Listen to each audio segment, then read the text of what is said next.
Good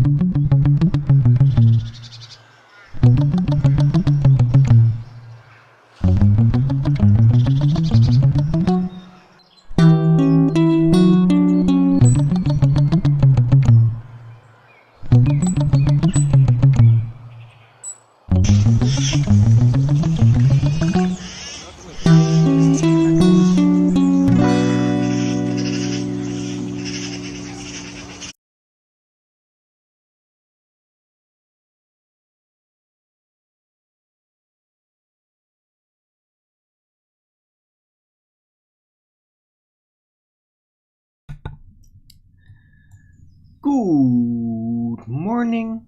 Welcome to Flat Earth Early Bird number 1599. I'm your host Arwin, and before I start the show, please don't forget to share it on any platform you deem fit, and if you haven't already, subscribe to my channel and hit the bell notification so you know when I'm going live, which is normally 1 p.m. Amsterdam time in the weekdays and 2 p.m. Amsterdam time in the weekend.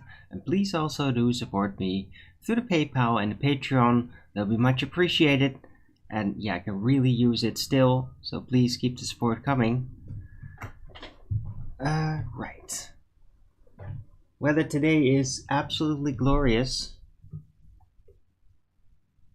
It's super sunny, no cloud, or barely any. Just a little bit of wind, but the sun is just really nice and warm, and I actually thought, hey, why not get my potted plants and just put them on the balcony for a bit so they can get the full blown sun. So I did that, and they're enjoying it right now.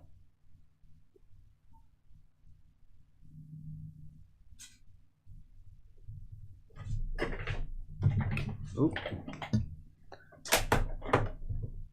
Alright. Hello, literally, first in chat. Dank, good to see you. It is Saturday, the 13th of May 2023. And I feel good. Feel great. Did go to bed a bit late, but not super late. And yeah, had a good sleep overall. Yeah, yesterday a bit of a weird day. Saw a great movie. FED lasted extremely short. That was a bit weird. Also got to see that video, that presentation video. I don't remember who linked it, as above so below thing, but yeah, that was pretty intense. Hello, Richard G. Good to see you.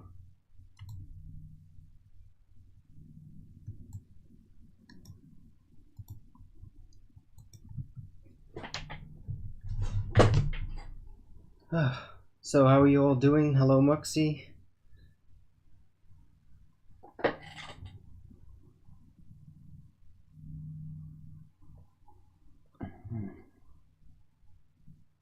The weather over here is amazing. Let me check the temperature. It's probably like 20 or something. Whoa, 23. Okay. That explains. Yeah, 23 degrees. Warmest day thus far this year.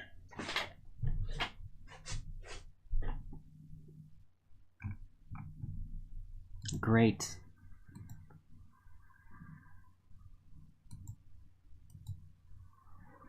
In my t-shirts, in my shorts, because I mean it is much warmer here. Pretty much all the windows in the house are open and all that. It's a good thing there is still a bit of wind, because if there wasn't any wind with this heat, it would be kind of a burden. But it's just like ideal weather. I mean, this would be great weather to go to the beach or go into a forest or something. Great. And it's Saturday, so everybody has the time to do that. I'm seeing surprisingly little amount of people walking around. So they are probably going to the beach and to forests. Right. Is that a movie? No, Richard G. No, it was a presentation video somebody linked me up to yesterday. Who was that? Oh yeah, it was Clutch from James Lindsay.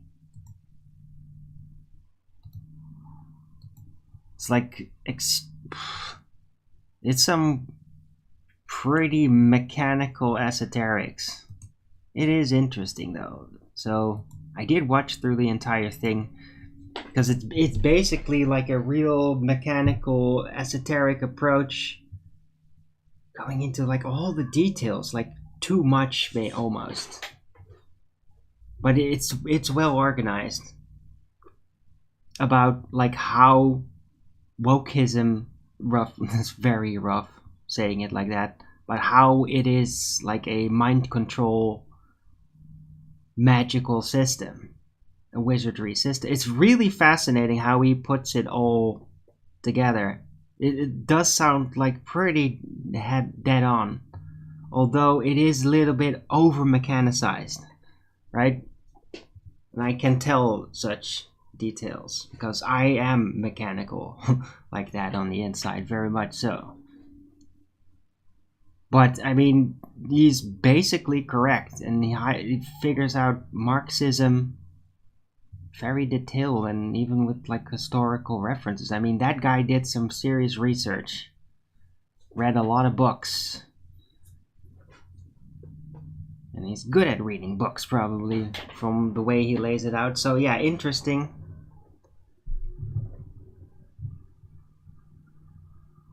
And it's also kind of a weird contrast with myself because I am much more on the fly with the usage of my words compared to this guy. But I mean, like, he's not doing this live improvised. He is reading from a script that he probably worked on for like half a year. From how condensed and detailed it is. But it's still very interesting, and yeah, it is. And I tend to agree basically with most of it. It's just that it's almost a bit scary to just see it that confirmed. So yeah, definitely worth watching, although it is, you gotta like be focused to watch this. It's pretty intense. This is not like, oh, I'm gonna just smoke a doobie and just watch something, man. Yeah, no. This is, you gotta like really like, okay, clear up. This is class. It's very intense. Like, I had to watch it split up in several parts because it is an hour. Oh yeah, an hour 41 minutes. So a lot. I'd say like watch 20 minutes at a time.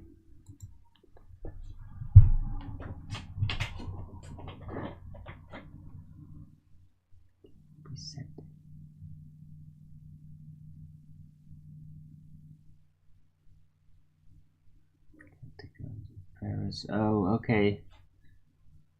I've heard something about some movie as above, so below, but whatever, man. That's not what this was about. Talking about which, I saw Angels and Demons recently, also Catacombs and Vatican, and what a bizarre movie that I understand much better now than the first time I saw it, and I really understand why people have so much criticism on it, because it is like almost, it's just ridiculous, the whole thing.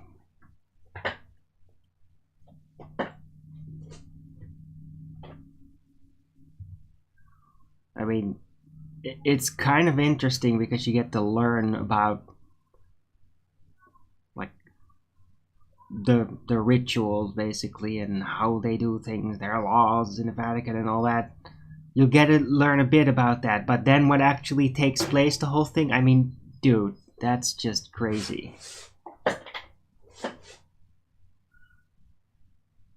Like the whole thing is pretty crazy, and it's also kind of funny that it's like, oh, the Vatican, and they're creating antimatter with the Hadron Collider. It's like, is there a connection? Did they make that up? Yeah, I'd say yeah. I'd say the Vatican probably was involved in making that bullshit up. And so it's kind of funny that way. From a more awakened perspective. So yeah, I did watch that. That was like 2 days ago. I forgot to talk about it yesterday. Angels and Demons. I mean, the first movie, The Da Vinci Code, was much better. It was more interesting, and the acting was more about like careful speech act. This one is just like, what the fuck is this, man? It's some kind of weirdo hybrid spy movie. It's just like, what the fuck is this? Ridiculous. The whole thing was absolutely ridiculous.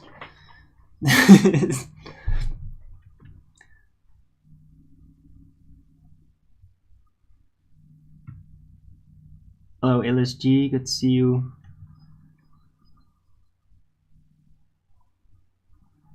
Right.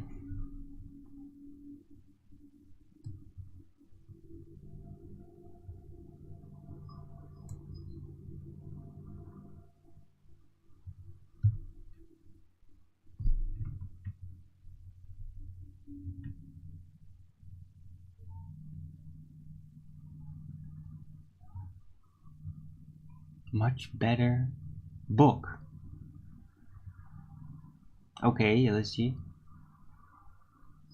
So the book version was much better?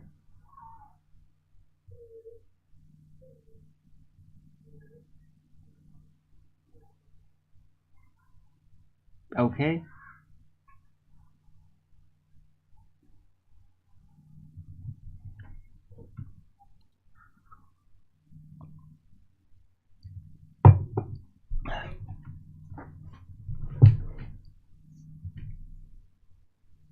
I never read it.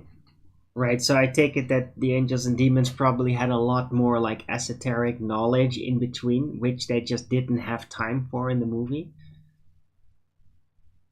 Because that would make sense. Because that was just like really missing. There was just barely any actual information digging, like in the first movie.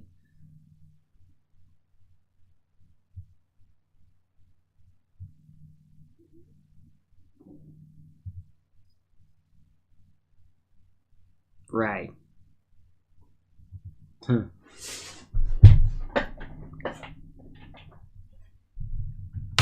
Would have been cool if there was like a secret director's cut in which they actually like add on an hour with just all those parts. If it's just going to be like a storytelling version anyway, you wouldn't even necessarily need the same actors, or you could like afterward just add it.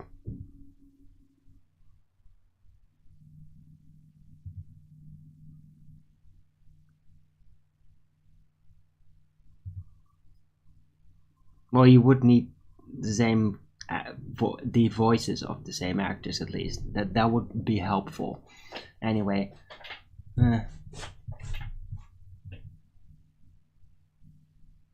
Temple story.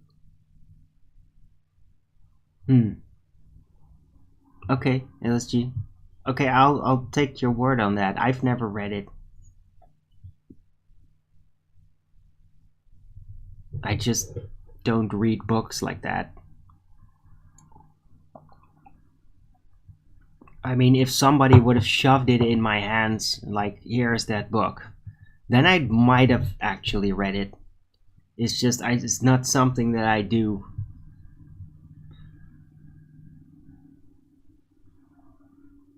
It's like the only time I've ever actually did that by my own volition was with The Lord of the Rings. That was like, I have to read this, it's really important.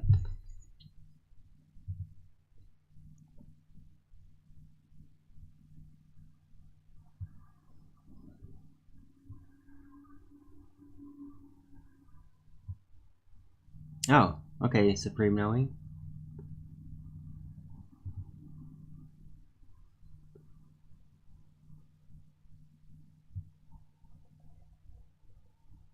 Hello, D-Man from Dunners.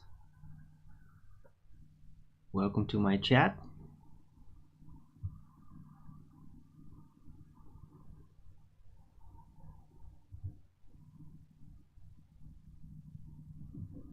No, I don't know what the hell you're talking about, Moxie.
Right, by the way, things are getting kind of nutty here in the Netherlands. There's, well, yeah, I don't know.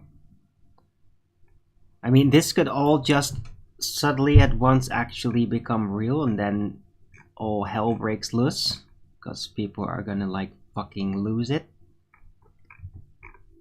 Or it's just not gonna happen, and it's gonna feel like it's been all a bluff, which is kind of my suspicion, because I don't feel like the actual elite here can risk an actual violent revolution like that.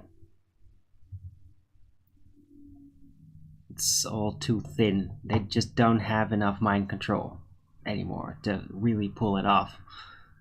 But I mean, they're saying right now that there's going to be water shortage in the Netherlands. Why? Because the water plants aren't allowed enough to process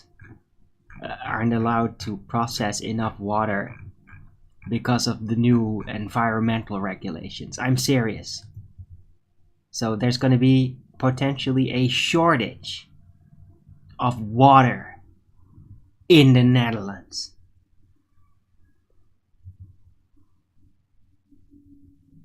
I never thought it would have to come to that.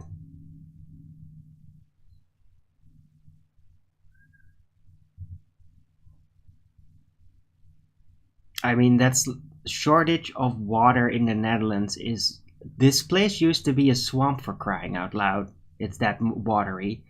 It's like saying, yeah, there's gonna be a sun shortage in the Sahara today. Like, what the fuck? So, yeah. That's now apparent. As I told you guys, I called it, didn't I? I told you they would go any length, no matter how ridiculous, no matter how rudimentary, things that we wouldn't even think of,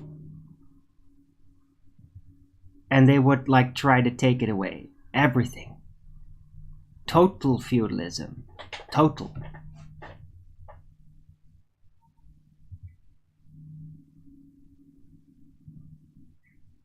Right? To the point, I mean, yeah. It sounds really weird. I'm gonna like try to make up an example of what they could do. probably wouldn't do it. And it's like saying, yeah, you're not allowed to hurt plants anymore. So you can't mow lawn. And you can't pick plants. Like, basically, like, yeah, any, like, not even herbs, not for food. Like, you just can't hurt plants anymore. They have rights now. You can't hurt them anymore, or you'll be prosecuted.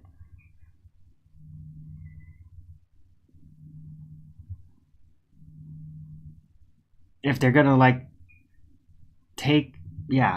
create a water shortage in the Netherlands, then what's really to stop it from going there? You know, it's like, oh yeah, until breathing becomes illegal. It used to be a joke. Right? Yeah, they're gonna tax you on breathing CO2. Yeah, what if they just make it illegal? Like, yeah, you're no longer allowed to breathe. If we catch you breathing, you'll be arrested and then like put into a hermetic cell until you choke. Oh, and of course, officers have exemption.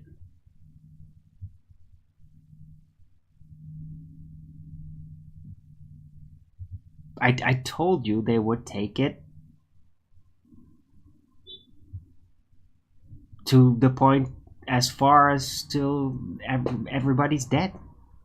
I told you guys, didn't I? Didn't I incessantly warn you about that? For years now. Loudly. Angrily. Didn't I warn you guys? Can I get some confirmation from the chat? Did I not warn you actively, loudly, angrily? They would take it to any level. Did I not tell the world, hey, it's gonna get really bad if you don't somehow take care of this quickly? There's gonna be so much damage. You'll be too demoralized to carry on beyond that point. You can't wait until there's been enough damage to get everybody moving. There's not enough time. And look at the world now. Look at it. Look at it!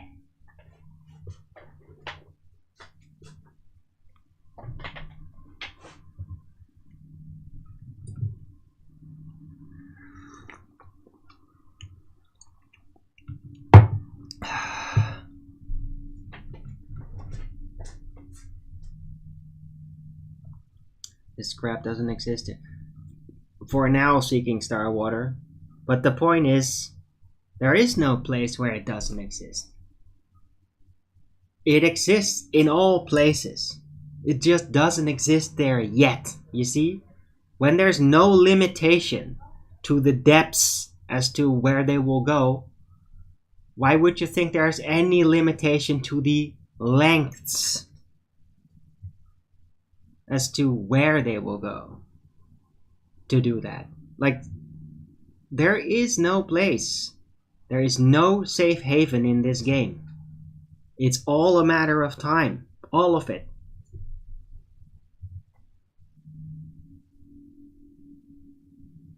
You can't flee.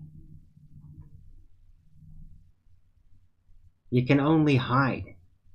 But not for long. And the longer you've been hiding, the worse it'll be when it reaches you.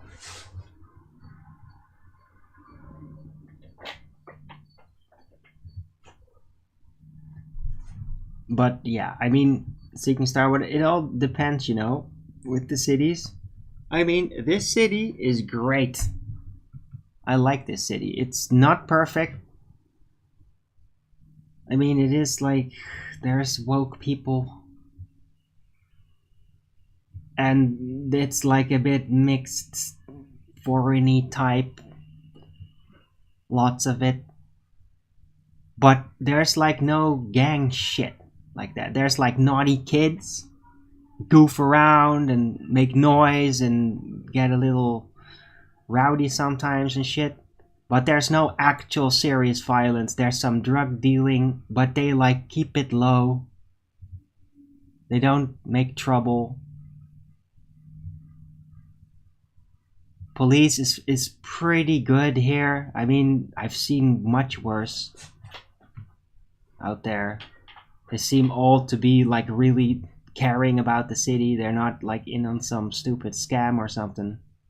Even like during the whole medical situation, it was still, yeah, they weren't like arresting people all over the place for not wearing a mask or anything. So yeah, I mean, it isn't that bad. Not all cities are completely fucked up like that. But yeah, I mean, this is like not a city compared to some of the cities I've seen in the United States. I mean, this is like an outback paradise compared to that, to those types of cities. Really.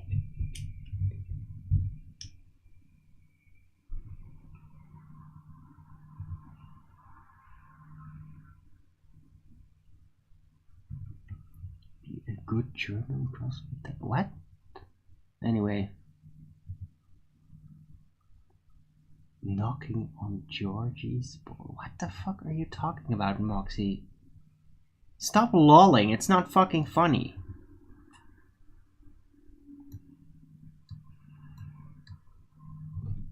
This is a pretty damn serious subject here. But,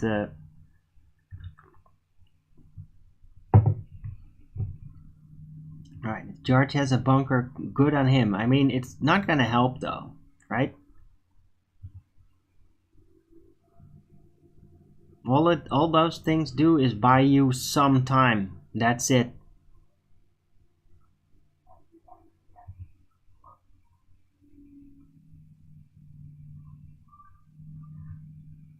Ah, okay, when neighbors understand weird. That is fair enough, Skeptic. I mean, but I didn't hint to as to the cause of the good condition. I mean, the cause of the good condition of the city is that there are some real men here and there. I mean, and sometimes families come walking by and I'm like, wow, that's like, those are really good people. Like, that must be a strong family, like strong kids. So the strength of the people is what keeps it like that. But I don't really understand what you're saying there.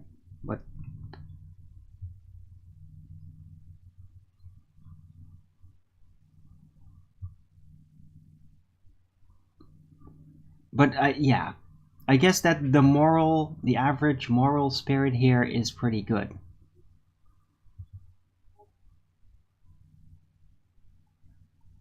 We don't seem to have like a really agitating like person in the local government that's trying to screw up the city on purpose. Because there are places like that. Like New York, San Francisco, that I mean, those people are literally trying to destroy their own city. That doesn't seem to be happening here, although it has in the past. There's been that sort of thing going around in the past where it's just like annoying, weirdo, woke influences. But that seems to be kind of subsiding now. Although they've still left their marks.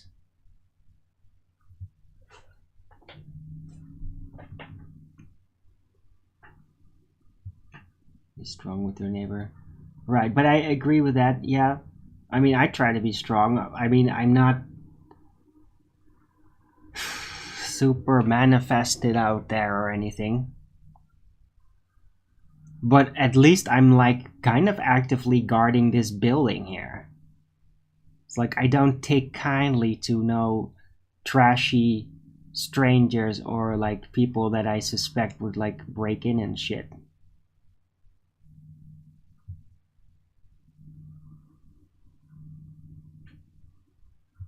And if I see like people or kids vandalizing the place out there, I'm going to yell at them loud.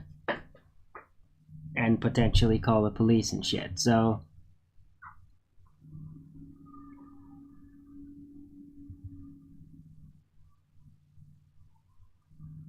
And I think people do take notice of that. If there's somebody that's just actively, like, verbally trying to defend a location. Because there isn't a lot of that everywhere. There used to be a lot more of it. People that would just, like, really socially secure their direct environment like that. Because it's really good. It helps stabilize everything. People behave better when that's around, when people like that are around. When there's basically just consequences for your actions because of that. What do you miss? Very funny, said Debbie. Has nothing to do with flat Earth. People don't even freaking know I talk about flat Earth. And the people that I do tell, they forget about it. They literally forget about it. And then they don't know what I talk about anymore. It's just like, oh, it's just talking about stuff and conspiracies on YouTube. They don't know about flat Earth. Nobody's ever walked up to me like, hey, you're like that YouTube guy, right? It's never happened except for that one time with Arakil the Hope, with his wife. So like the only time that ever happened in 2020.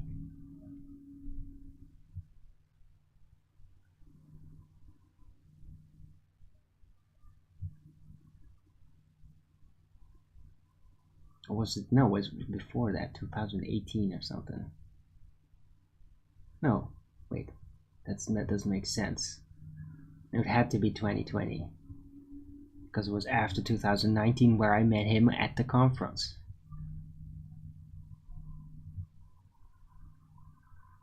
Or did I? I'm mixing it up. Anyway, it's a while ago.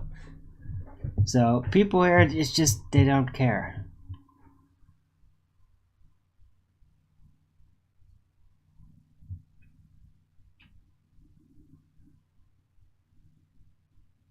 Yeah, they don't really care about anything.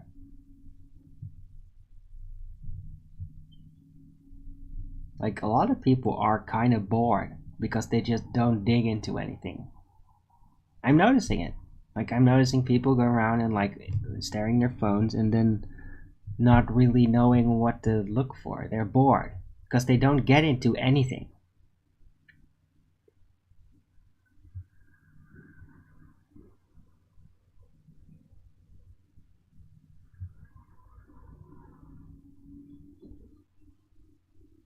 Blue-haired sweet people. Oh, God. Yeah. It's like a fungus. The strong vocals die and suddenly, like, all the weird colored hairs start popping up. Are you bored becoming a flat earther? Well, you're certainly not going to be bored after that. Not for a long time. But basically, it's more like, are you interested in psychology? Are you bored by the people around you and you're not really sure on what you can say to them and what that will do? Well, get into flat earth and get over that. And learn how people's minds really work. Yeah.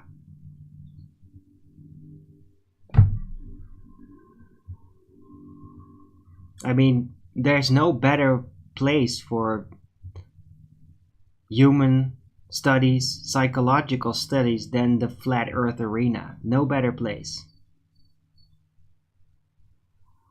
Yeah, literally, Earth is flat. Geometric orientation of the Earth's surface is very much flat.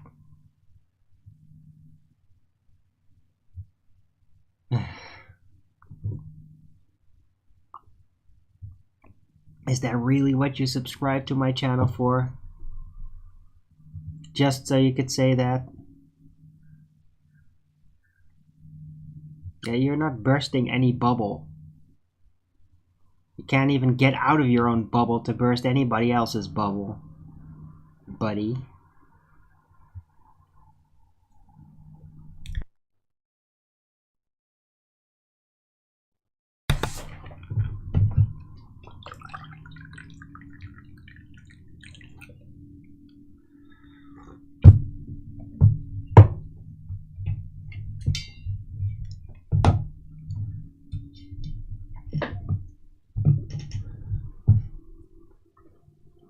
Yeah, chanting's not an argument. Chanting is just chanting. What's that? Well, if you don't even freaking know the meaning of words that involve the subject, then who the fuck are you to tell me what is and what isn't, you dumbass?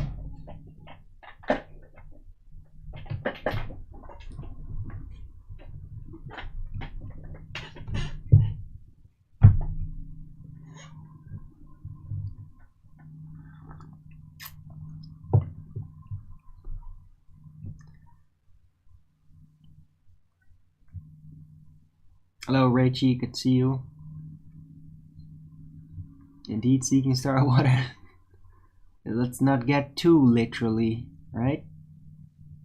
I mean, yeah, literally, all construction, engineering, and navigation is based on sea level, a geometric flat plane with a 90 degrees to the GP points of stars.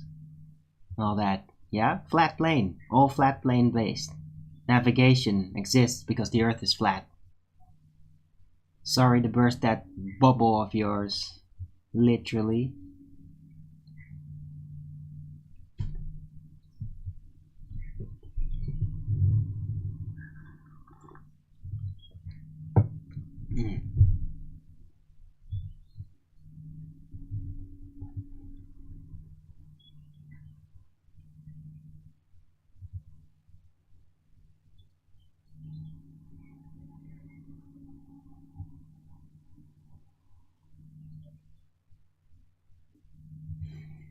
Man, I'm so aggressive today.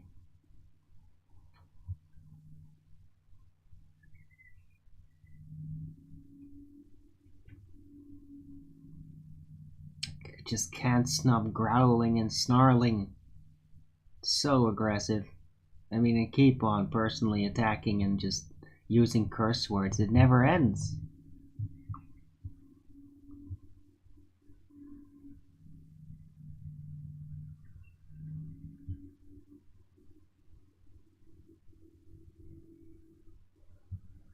Explain the straight path to some... What are you talking about? What path are you talking about? There is no path. There's no path up the sun. The sun is not an object. The sun is a hologram. All we have concerning it is the angular data. Because the sun cannot be proven to have a physical position in Euclidean space.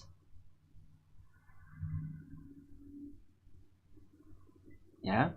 You can presuppose, of course, with the angles lining up, if the Earth is a disk, that it's in this literal position, roughly 3,000 feet, was it? 3,000, I don't know, some distance above the Earth, just like the moon, and circling there.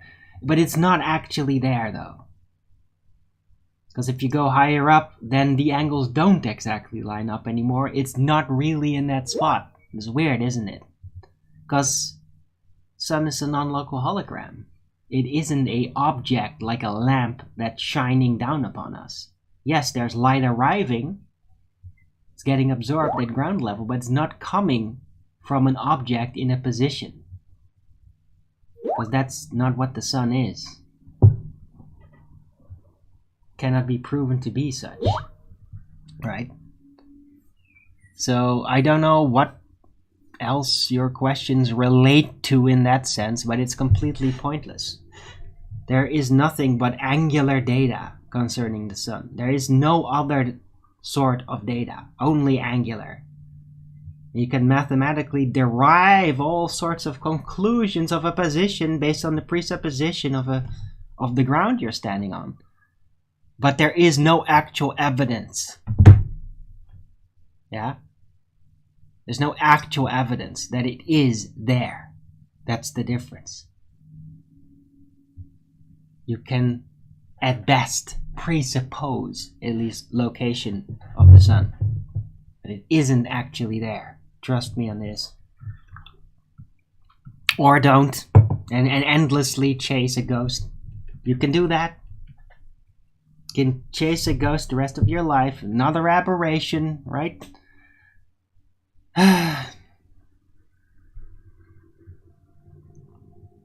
Solar probe. Oh, the solar. Oh, you mean that thing that's supposedly launched into the second law of thermodynamics violation called outer space, right next to the gas pressure here on Earth?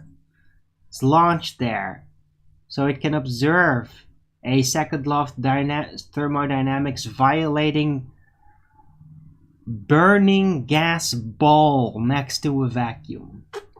Okay. Yes. Yes, yes. The flying little box that violates thermodynamics by going to a place that can't physically exist. Yes, that proved it. That proved the location of the sun. Yes, of course. No, it can't. You see? Nothing violates natural law. Nothing does. That's the funny thing about natural law. Nothing can violate it under any circumstance. That's why it's declared a natural law in physics, because it is absolute. Like, hey, you can try to violate it, but you won't, because you can't, because it's a natural law.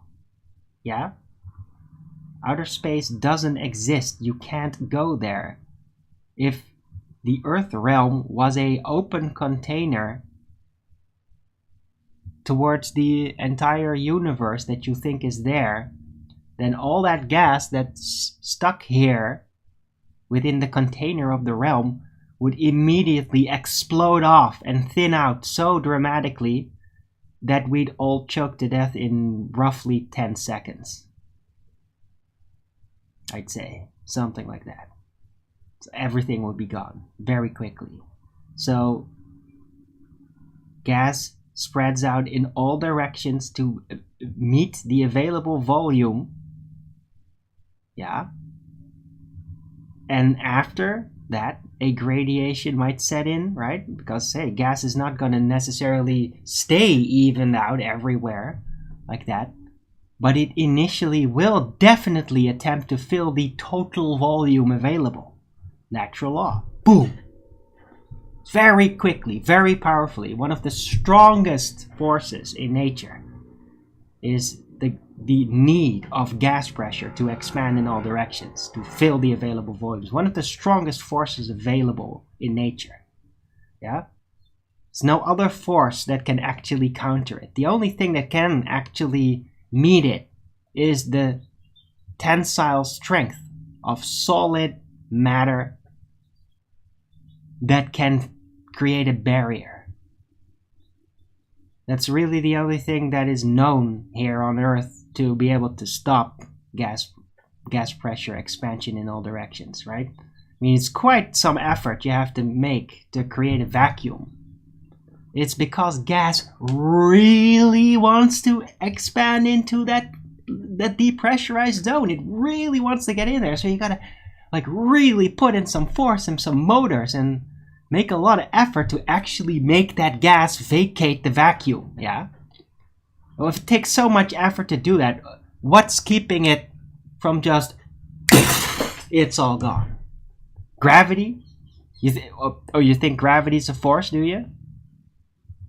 Gravity isn't a force, but even if you thought, if you stubbornly hold on to that over 100 years outdated notion that gravity would be a force, then you'd still have to go by the known standard back then, and that is that gravity is a very weak force, which is totally and utterly incapable of countering that very, very powerful, arguably the most powerful force of gas pressure expansion force. Yeah? So just to round out that entire argument before you even get there, because you're probably too slow, because you're a baller. And ballers are very, very slow with it. They usually start asking questions after you answer them. Right? So I'm just kind of taking a step ahead and just answering all the questions that you haven't even asked yet, but that you were probably going to. Because that's what you need to do when you're a ball tard. And you're stuck to that ideology of ignoring reality.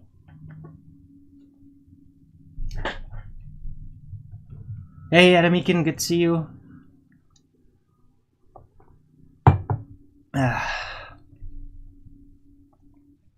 See, no swearing needed.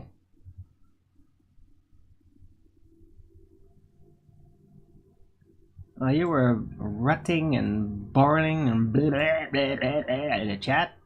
I just broke down everything. Everything.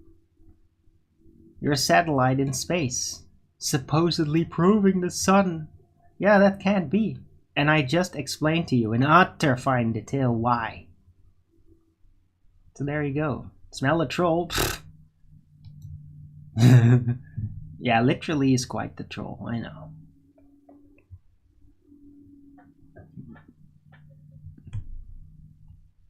Right. And that's why I can fuck off now. Bye!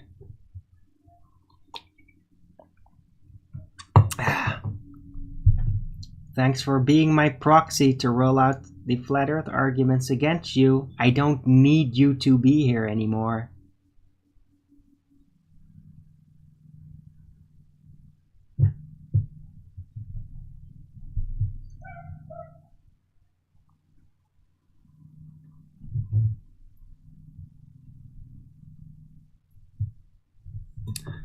Right. So, let's move on.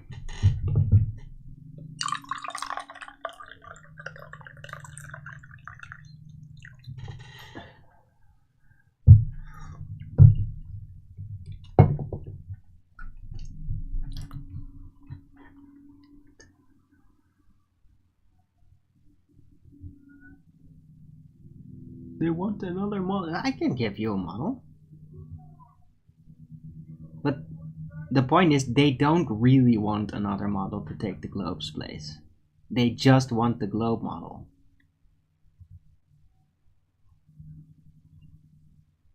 Right? The only thing that could make them replace their globe model is another model that's even more detailed and more extensive.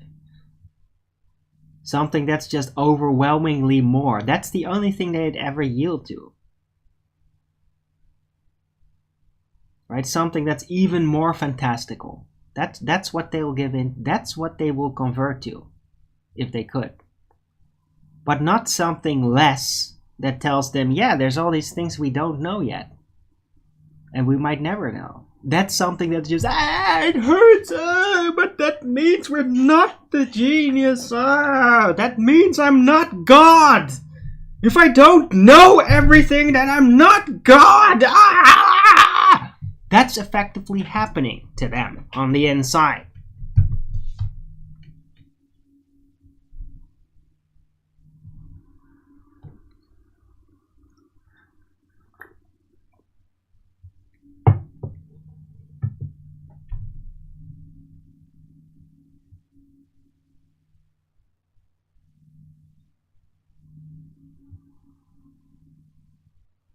Well, yeah, guess what? You aren't God. None of us are. No man shall be God. No woman either, by the way. Okay? But Jesus, not anybody. Only God is God. But we can get very close to God. And none was closer to God than Jesus, in my opinion. And that's how I see that. But no man is God, no man ever will be God, and anybody that believeth so is felled by a delusion. Great delusion.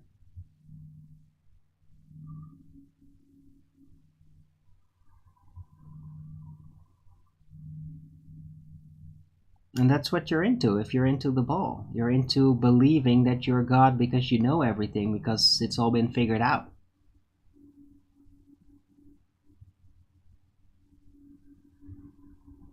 You thought yeah, well, a lot of people think that they are deluded. They are deluded by priests that talk riddles.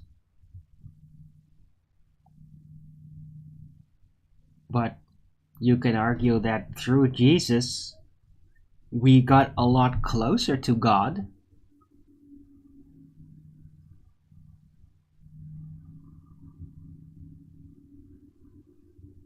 Right? And if you reject Jesus, then thereby you reject God. But Jesus is not God. Huh? See how it gets a little complicated? See now how complicated Jesus' words were.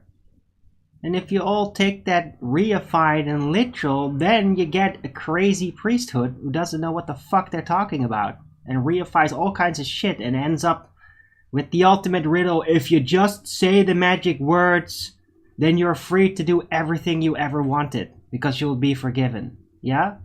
That's Satanism. That's the roughest form of Satanism you can imagine. So, what the fuck are you blabbering about, Septepi? Don't say that shit.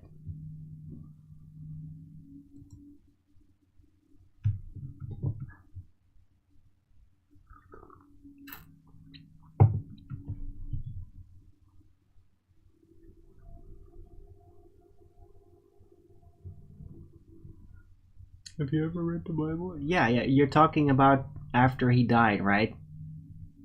Yeah.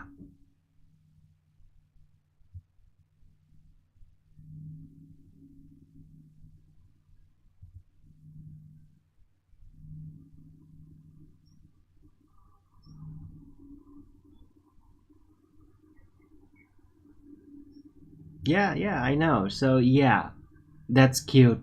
Yeah, he's never actually physically achieved anything flying. I don't think that that was an actual physical experience. I think that was a shared vision experience that they all had. Not physically real. It was real in spirit. His spirit was powerful enough to manifest like that. So in a sense, I think that he was like an astral projection. Astral projections probably can fly before they dissipate.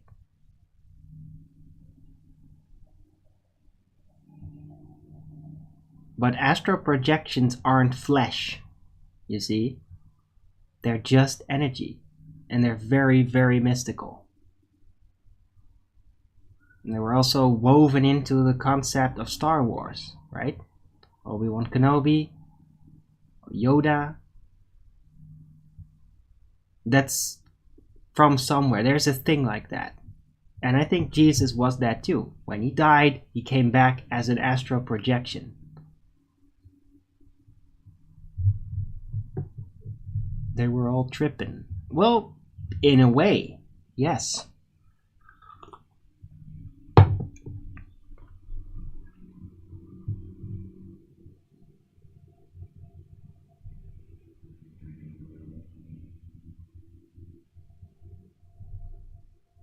That's right, Zane Solo. It was not all fiction, I know.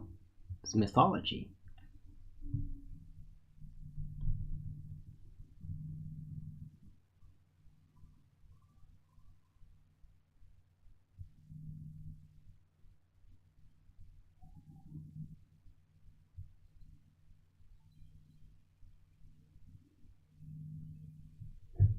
Okay, let's people. Is that a quote?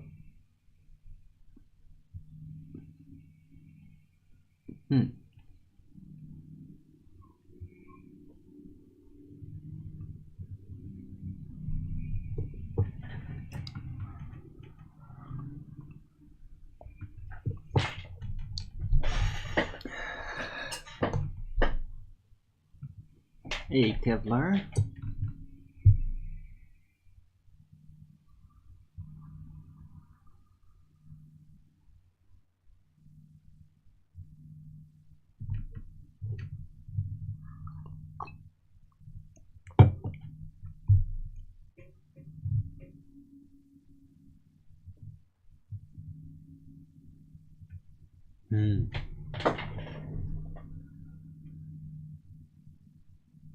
Man, and that basil's like, I can like see it grow. Like these little knots in the corner, the armpits of the plant are just like visibly growing. It's pretty amazing. I'm gonna give them some water. Hold on.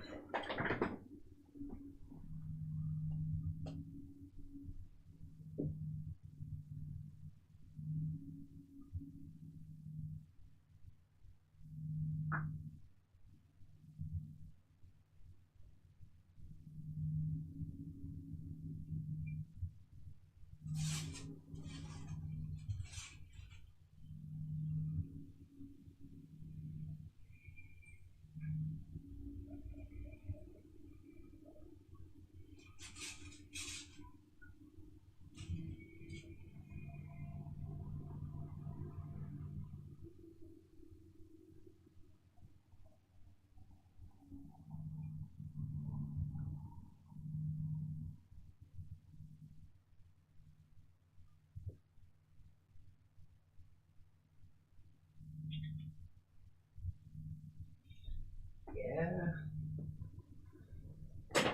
they're doing great.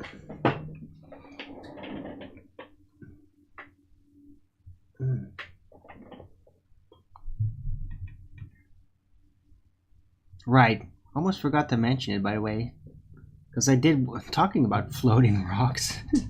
I watched a movie yesterday that was like unexpectedly amazing. I really enjoyed it. It was on Netflix. It's a Korean movie, like South Korean, and like really Korean. It's all Korean cast, Korean spoken with English subtitles, and it's called what is it again? Psychokinesis. And it's like not freaking Squid Games movie, not Moxie. You're such trash. If it's fucking Squid Games, I'll just call it Squid Games, you dumbass. Obviously not Squid Games, because then I just call it Squid Games because everybody fucking knows what Squid Games is. Yeah? It's called Psychokinesis. It's a movie and it's really well done. It's surprisingly amazing writing. I was really like in awe of it. And it's like, it starts out like a little bit of goofy, like it's like this cute type of Korean thing, and they're like, it's like very Korean. It just feels like, oh wow, this is so Korean, right? And then it like something weird happens. Somebody gets telekinesis superpower out of nowhere, and you think like, oh no, not that, not some stupid Marvel shit. No, dude, this is like on another level. This was like a dream. This movie is like a dream. It's like so real in ways. It's amazing. It's like this exactly what you would do. And even the opponents, like they're really smart. And it's like, like this is what Marvel should be. Really, watch the thing. You'll be like absolutely jaw-dropped surprised about it. Like what? On every level. Like, I mean, he's almost like Akira at the end. But like, you just gotta watch it. It is surreal. It is absolutely surreal. And like some real big scenes and action scenes and stunt work. Heavy stuff. So check it out. Usually like, yeah, well, you'll like this one, Richard. It's amazing. Psychokinesis. Like, you'll not recognize any of the actors in there. I didn't. I thought it was Jackie Chan at first, but that's because they all look alike, and you know, right? But it wasn't him. But seriously, The movie is amazing, and it's funny too. I felt really good after I've watched that movie. That's racist? Yeah, go fuck yourself, said Debbie. Calimero freckled freak.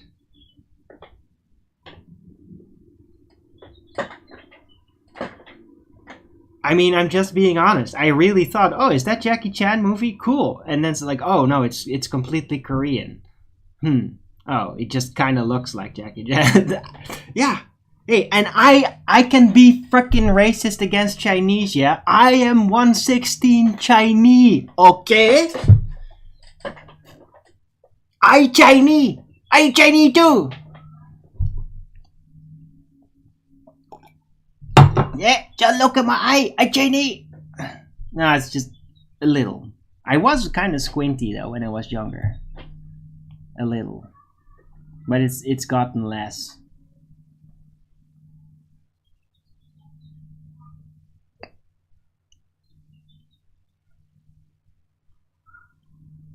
Is this the famous Flat Earth channel? Yes, this is the famous Flat Earth channel. Of course it is. Very famous. So yeah, please donate to my PayPal, because I don't want to starve to death. That would be great.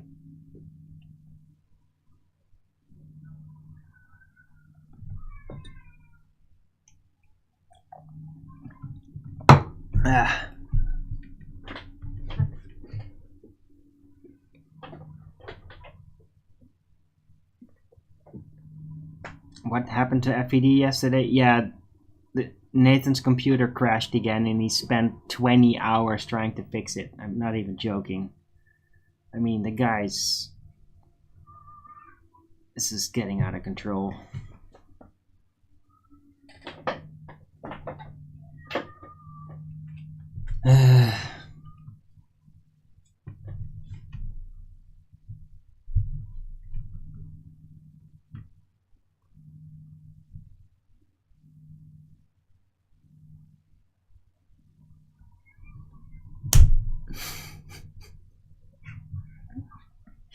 Come on, Duper. Please. Please don't be that stupid. Don't do it. Don't go Sean Hawkins on us. For the love of God, Duper. Ugh.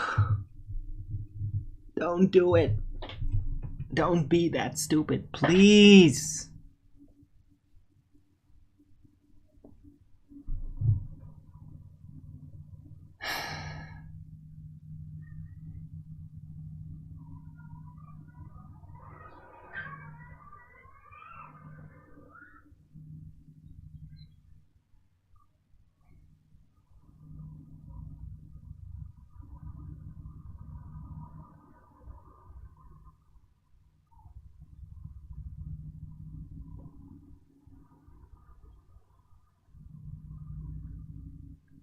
What? What are you talking about, Zane Solo? PayPal? What?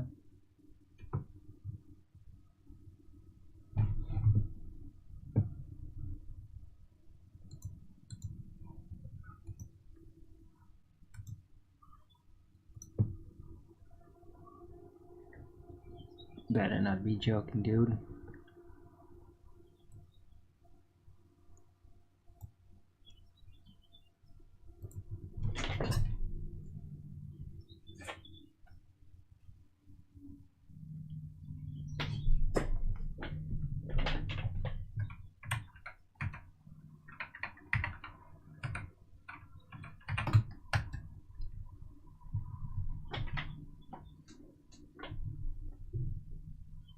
Oh!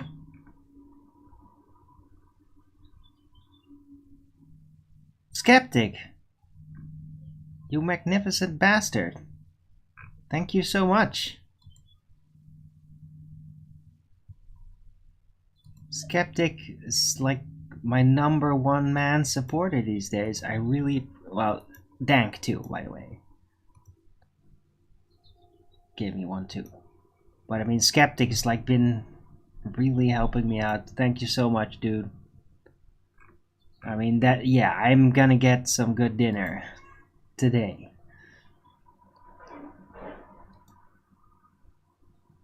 is a fair question from Duper. You can't be serious. Flat Earth artists. I mean... Look. Think of me. I'm here, right? It's me. I'm looking that way. Stars here are rotating like this. Stars on the other side of me rotating that. Why are they rotating like this over here and like that over here? It's because you turn around 180 degrees. Both stars are turning in the same direction. You just turned around. I mean, this is not difficult, guys. Please. Don't be a Sean Hawkins.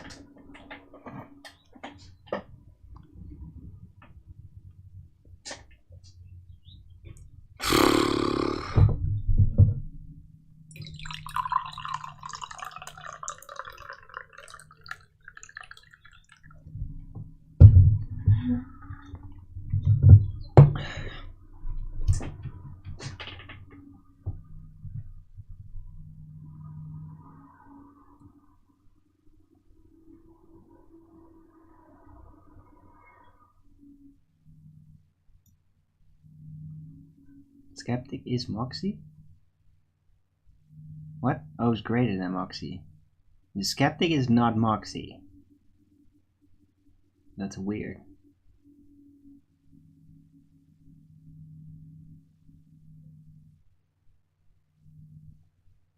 What the fuck are you talking about, Duper? What the fuck are you talking about?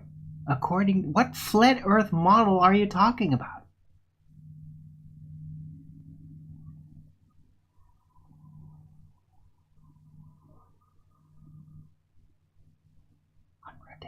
There is only one rotation. There's only one rotation even on your stupid ass globe model. I don't... I just demonstrated it to you, yeah? Stars rotate this way in front of me and that way on the other side. They're both going the same way. It's both the same on globe model and the flat Earth. God.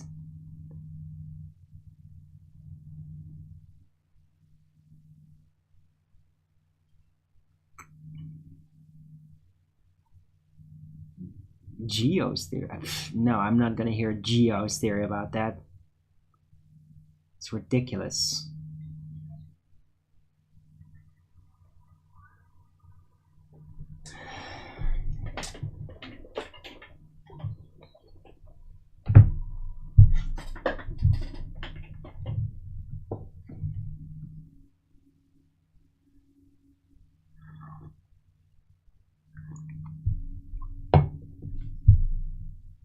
They have brilliant explanation. It's the same. It's the same in your stupid model. Why would you then say, oh, it doesn't work like that on the flat Earth? It's so dumb. It's just fucking dumb.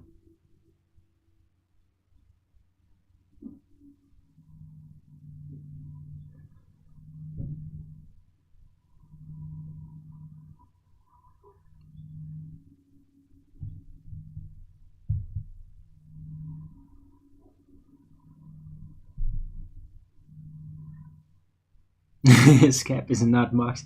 Yeah.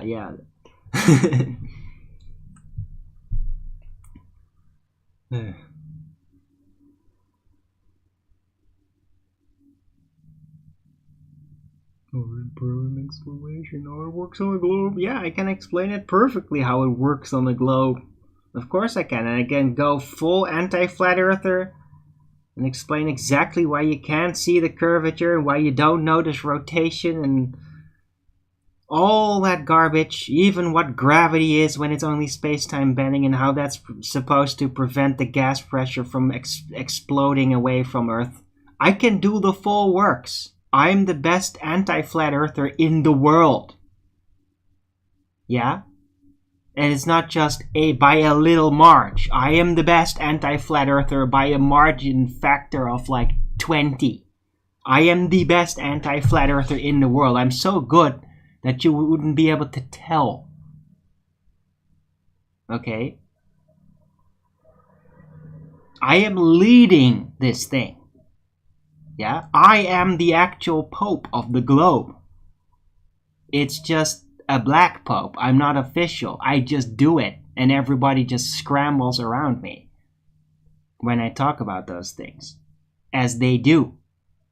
As they have for years now. That's why they all build the anti-flat earth arguments exactly as I have architected it for them.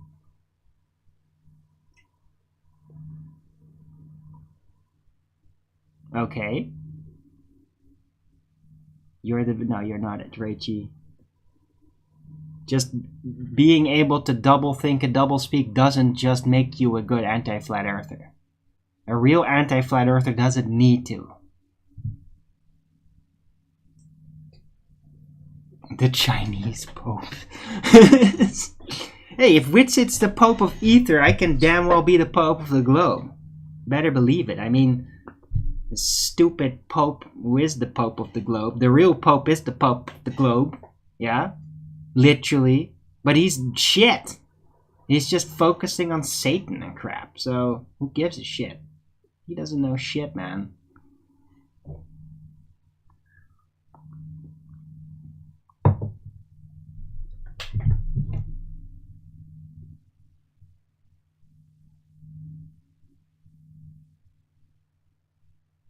Yeah.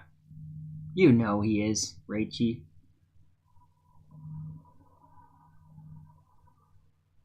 How does it work on a flat Earth? Opposing rotations. It's very simple. Celestial lights are non-local holograms. They present themselves as a sphere with unlimited distance, yet visible. And they only have angular relations to the observer in whatever location you might be.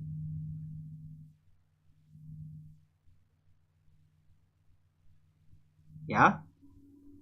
Move north, south, then the axis of the apparent celestial sphere will move like this. Move east to west, then the rotation will either increase or seem to reverse if you go fast enough. That's how the celestial sphere presents itself to you. Because it's non-local holographic. There are no positions of any of them, no actual positions. The only reliable position you can get out of the stars are GP positions. It's where they are directly above you on Earth.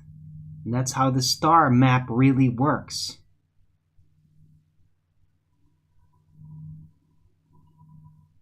Stars don't have actual positions, only have angular positions, as does the sun and the moon and the planets. All angular, exclusively angular, not actual positions.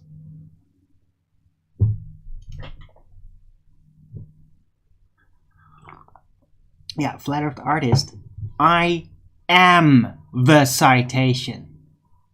You hear me? I'm the one that's literally put it on the map as a concept. And I started doing that in 2016. I'm the one that's figured that out since this shit went rolling. Yeah? I am the citation.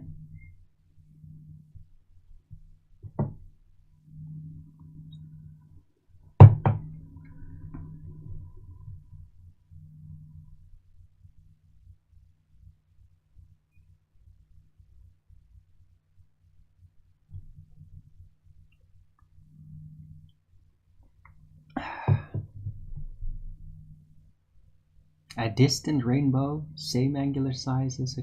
Rainbows don't have as distance. Rainbows are just as holographic as the celestial lights because they are prismatic effects of the celestial light, the solar light. Yeah? You can't make a rainbow through a regular lamp and have it actually be like a rainbow. You won't have the non-local holographic effect that you will with a rainbow that's caused by the sunlight. Huh? Huh? It's because lights we make are not non-local holograms. The celestial light are non-local holographic. Yeah? The sun can make a rainbow be a non-local hologram that doesn't have an actual location, only appears to have. Yeah? That's right. I identified that rudimentary nature of the frickin' light. And we can't make that. Yeah? With our devices. We can't do that.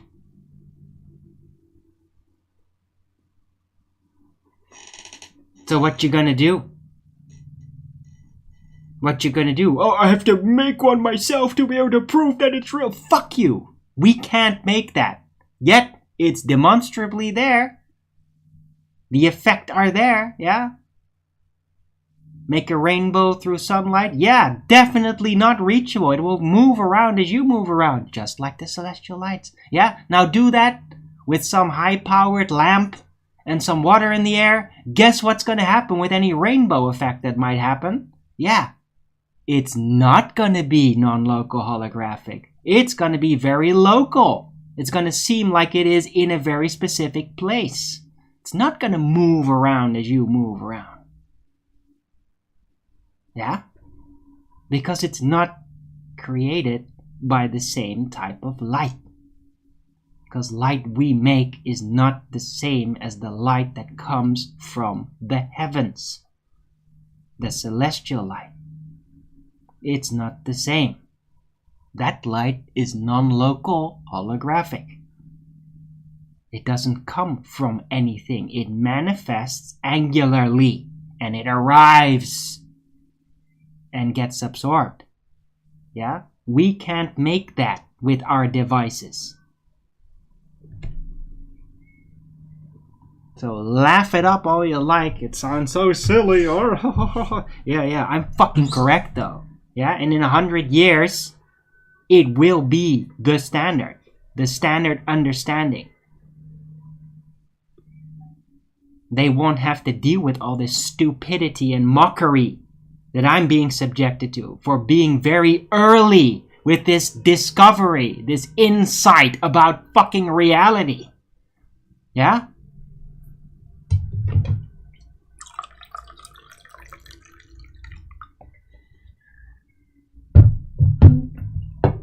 The Chinese made an artificial sun. I don't know what the fuck that was, but that was not non-local. That was definitely a local effect. That was just a big freaking ball of fire. Weird, though.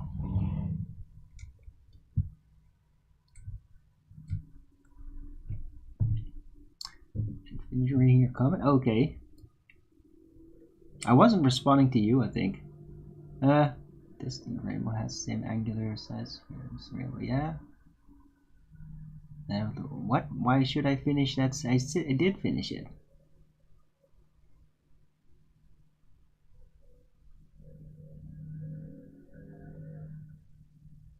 Neither one is.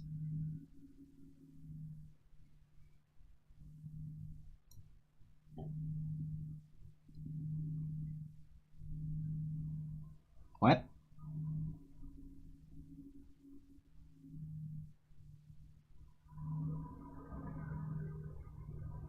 That's right, Moxie.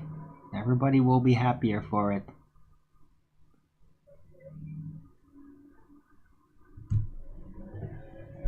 Nobody's gonna be missing baller cultists, okay? In 100 years.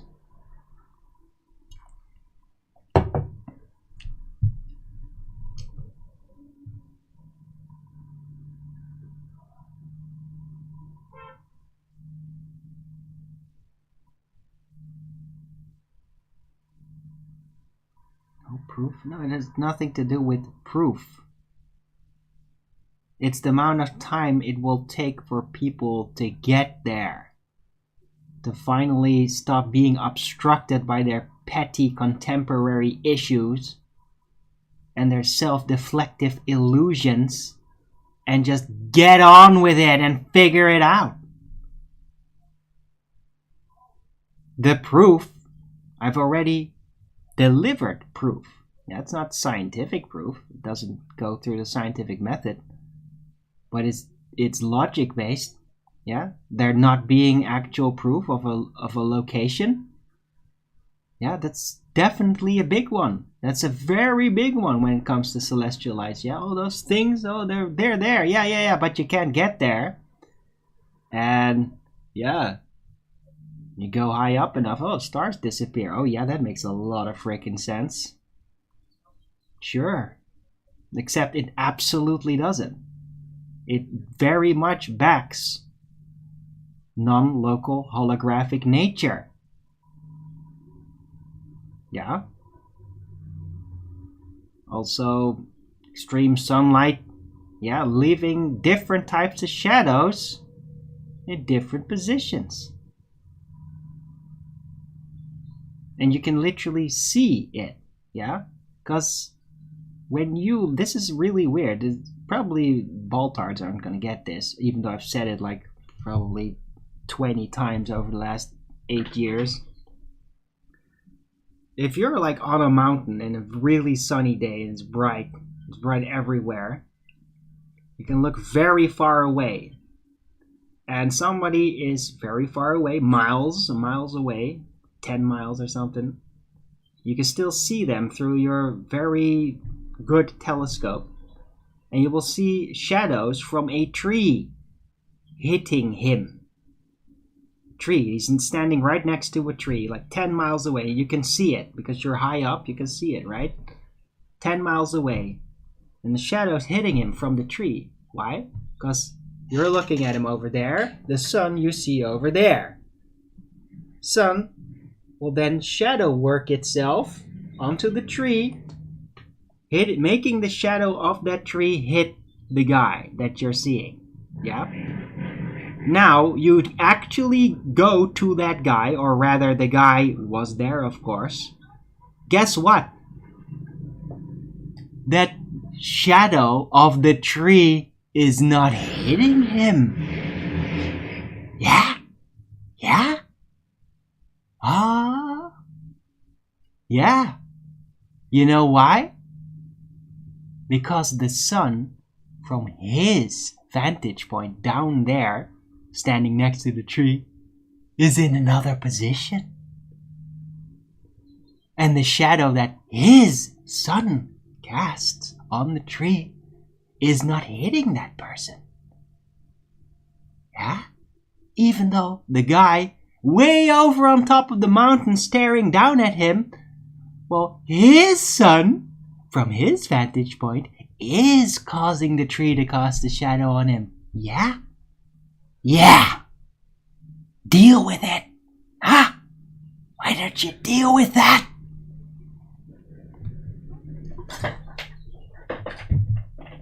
Yeah, really! Really! That's right! I'm not the first one even to say that. Well, I am actually the first one, but I'm not the only one. Zach Isabella actually had a presentation in 2019 explaining that. He's actually gone out and tested that himself. And that really happens. Yeah, spooky, creepy, yeah, oh, it's so funny, right? It's real though. That's fucking real. Yeah? Because the sun is a non-local hologram. And the shadows you see from your vantage point cast by the sun that you see at that angle is not going to leave the same shadows as some other location where somebody there might see it. And that's just how it works. And it's freaking bizarre. but it is what it is. Yeah?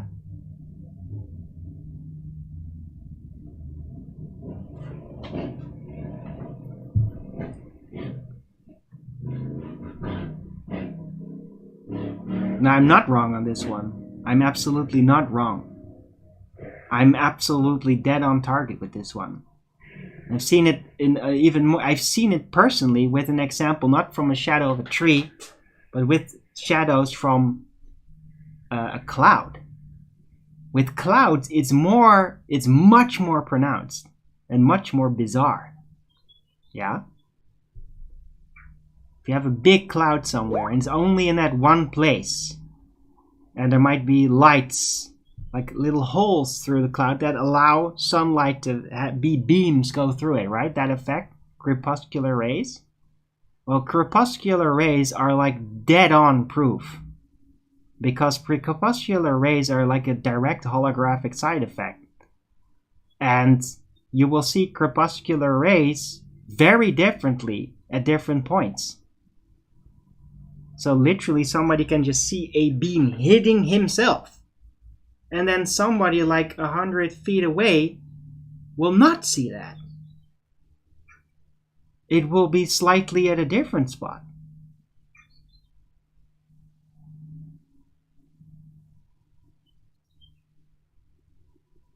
Really?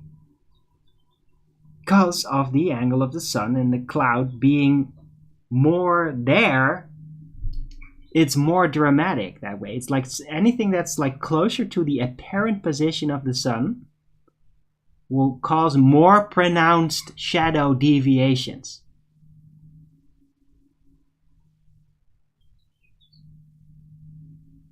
Because of the holographic nature.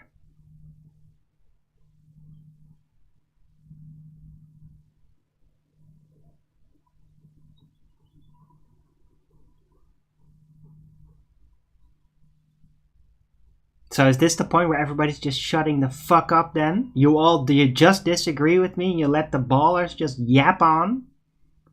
Is that it? You're all just gonna say, no, we just don't fucking get it. We just don't get it. I don't believe. That can't be real.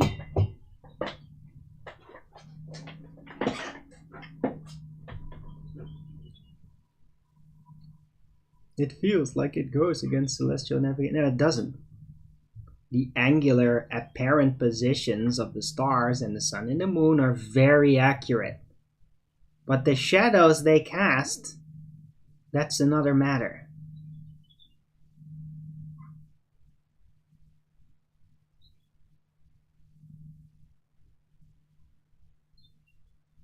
Right? They will always be the same shadow if you are in that spot with the things that are casting the shadow. But if it's something you're looking at a distance, then those shadows will be different from if you were actually there.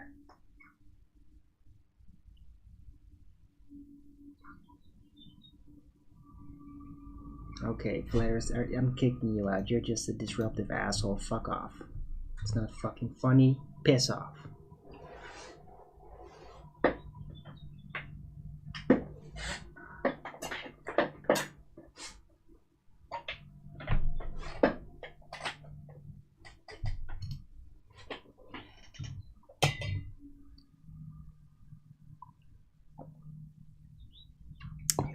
Find it hilarious. Well, that's good for you. Then just don't learn it ever.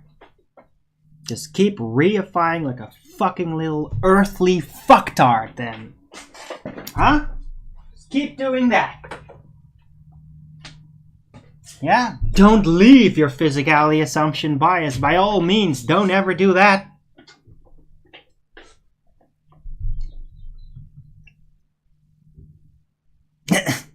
How do solar and lunar eclipse? Well, they don't happen by any obstruction of a physical item, saying so though. It's part of the holographic cycle. It's just a part of it. There's no physical objects anywhere.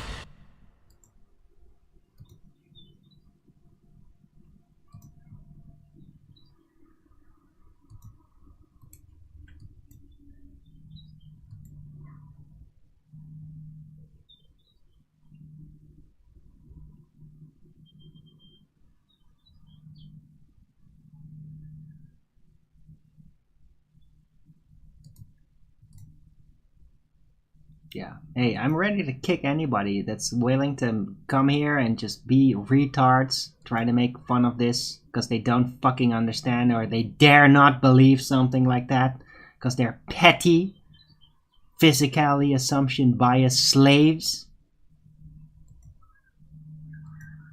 I'll just kick you out then.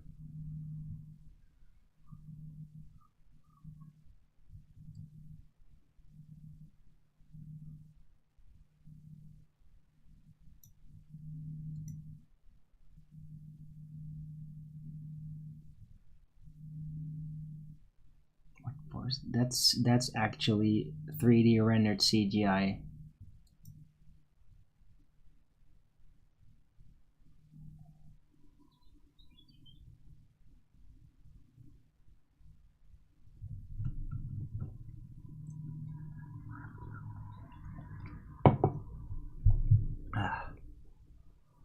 But pretty cool background, right?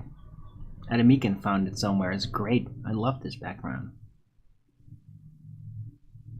It's very elaborate too. I mean, there's all kinds of weather changes and all that. The mist and sun going up and all that. I love it. Great background.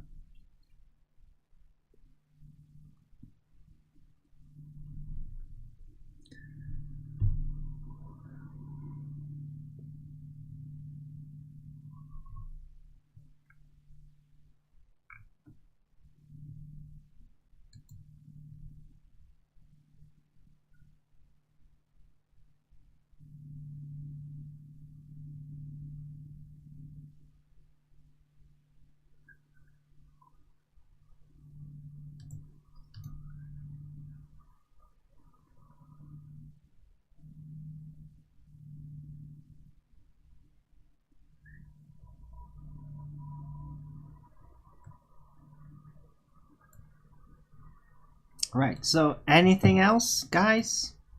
Or is this just, you all just left or something? Is there anything else I need to address?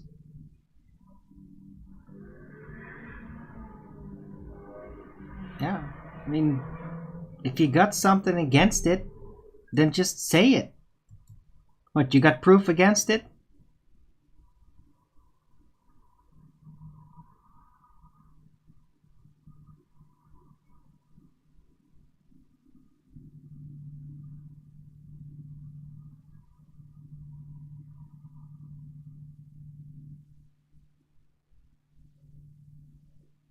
I don't think most of you have ever even thought that that was something thought of, that was something that you could check. Yeah, because most people don't fucking know those types of things. They don't know where to look, they don't know what to think of, they don't know what they could check. They just take everything for fucking granted and go on the same old physicality assumption bias railroad. That's just what people do. And I have to fucking deal with that world in which people do that all the time.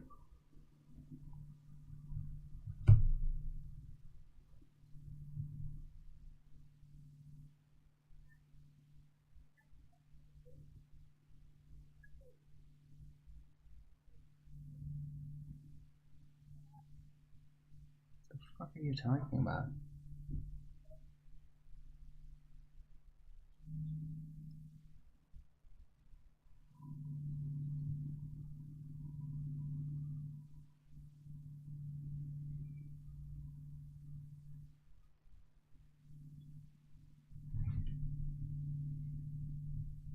X is inconvenient? What the fuck does inconvenience have to do with anything?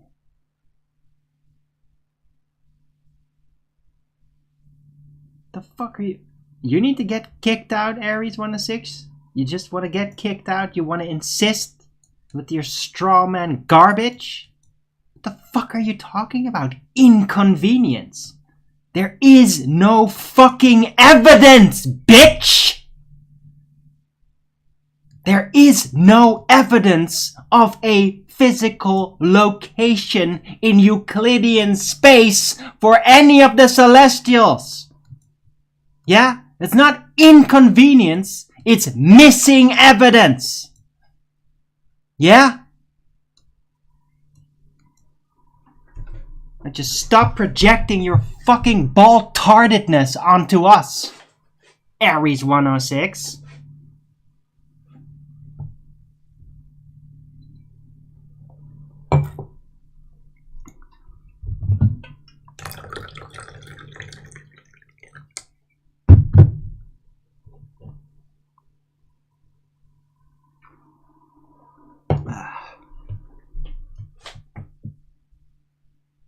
Oh, 19th birthday. Awesome, Dr. Utker. Congratulations.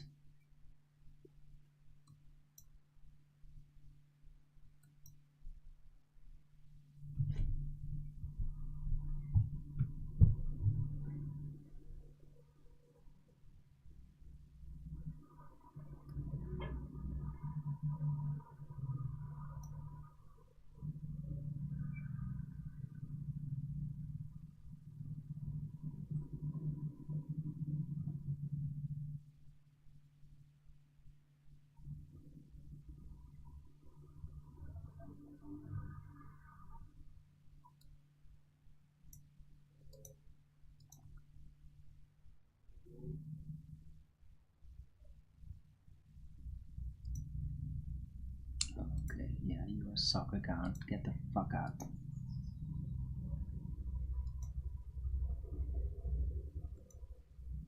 Learn to write freaking normal sentences. Ass. Holographic birthday? What are you talking about?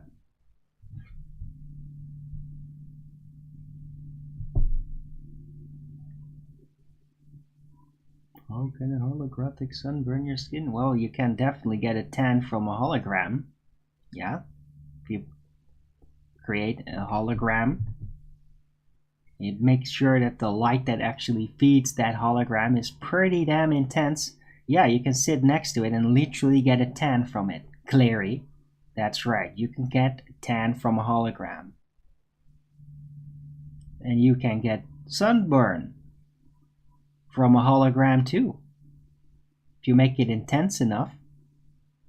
Dude, you can literally have a hologram that if you just look at it, it literally disintegrates you.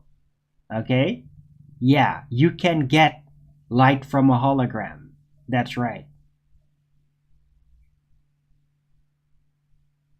Yeah, just because we can't trace back an origin point doesn't mean that there's no light arriving. That's why I always say that. Yeah, I always say that.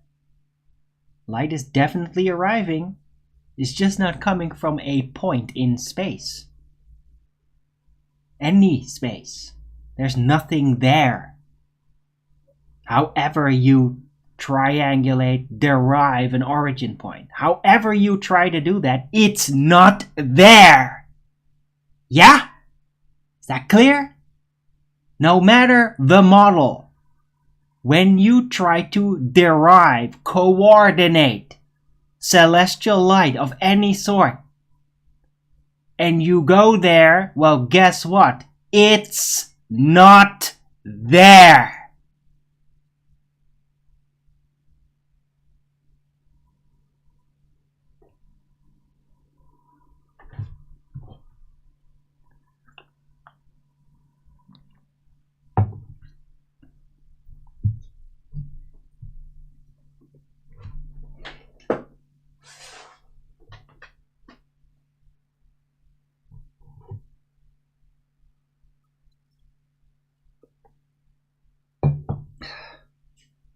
So how can you do that? How can you do? I don't give a fuck. I don't give a fuck how something does something. I just know what is and what isn't. And what isn't is a location for celestial light. Yeah? Not there. It's not there. So, not my fucking problem that you can't mentally handle that. That's not my problem. Yeah?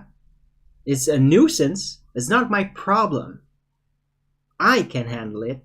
I'm trying to figure it out. I'm trying to explain it, translate it into a way that's more palatable.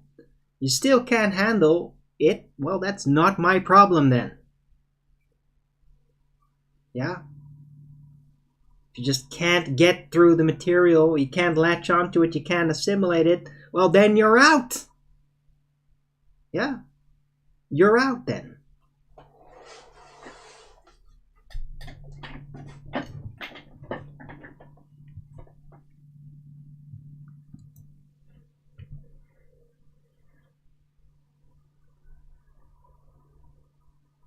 Posy traction. What? That doesn't make. What the fuck are you talking about, Clary?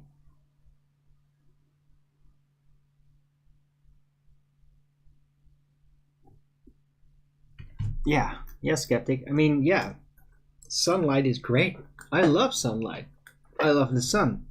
What I don't do, however, is reify it in some kind of stupid fiery ball. Yeah, it's way more miraculous than that to me. Guys, the sun is a miracle. All the celestial lights are literally miracles that we can't even fathom at this point to recreate. Yeah? They are miracles. They're fucking magic in the design. And we can't make them. Deal with it. You're a human being. You can't do that. Fucking deal with it. You're not God. You didn't design all this. Deal with it. There will be things in the world staring you in the face that you will never figure out. Nobody ever will. Yeah? You have to deal with that.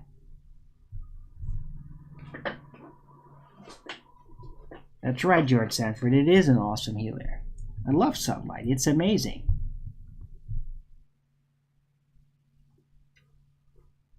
Yeah, ain't no ball in the gas of vacuum. Ball of gas in a vacuum. Indeed, skeptic.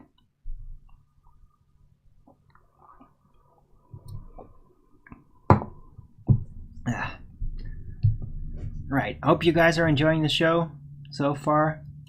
Had to kick out some ballers and trolls and shit.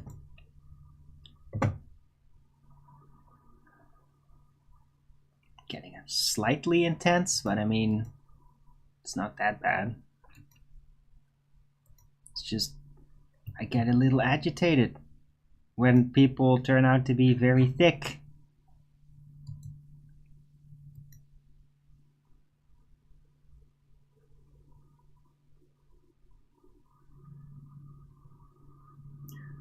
Too bad not everybody came with a built-in mechanism to properly cope. It's not true though, Richard G. Everybody does come with a mechanism to cope with it.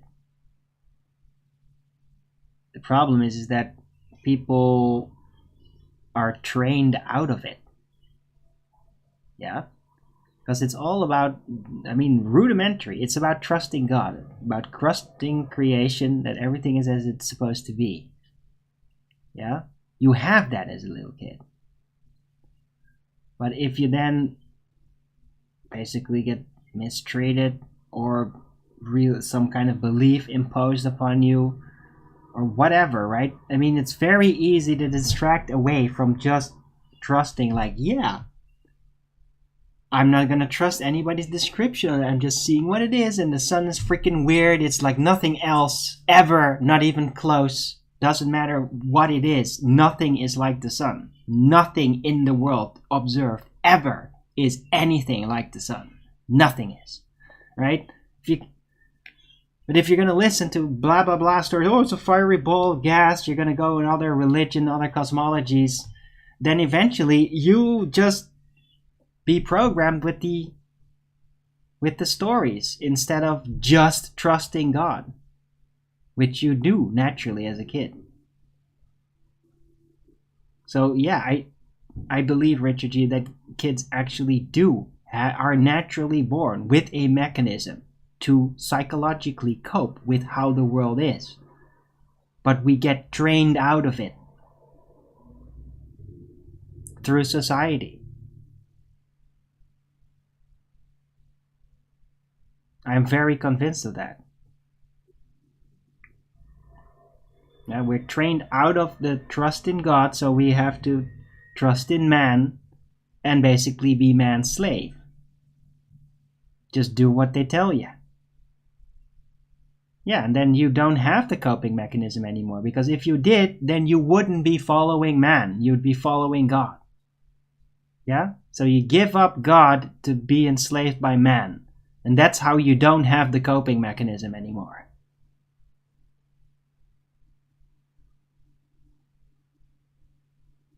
Effects of programming and brainwashing? Yes. It's the occultation of God. Programming and brainwashing. Replacing it. Smearing it with content, with chants that overwrite the actual backdrop universal information from God that you need to see to be able to cope with reality.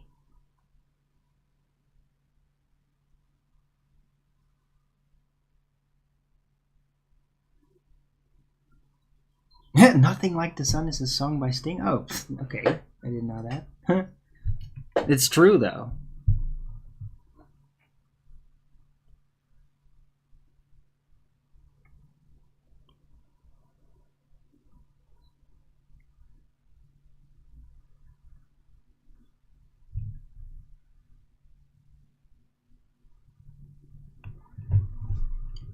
Water, air, dirt. Yeah, but Aries 1 to 6, you're projecting ass wipe.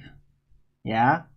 Those are all things we can touch and interact with physically. Yeah. That's the difference.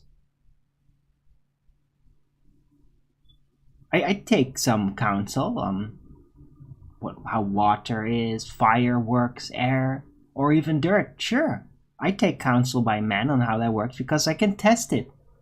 And others can basically say, yeah, we do that all the time. That works. Or that doesn't work. I wouldn't do that. Yeah? That's how you get around.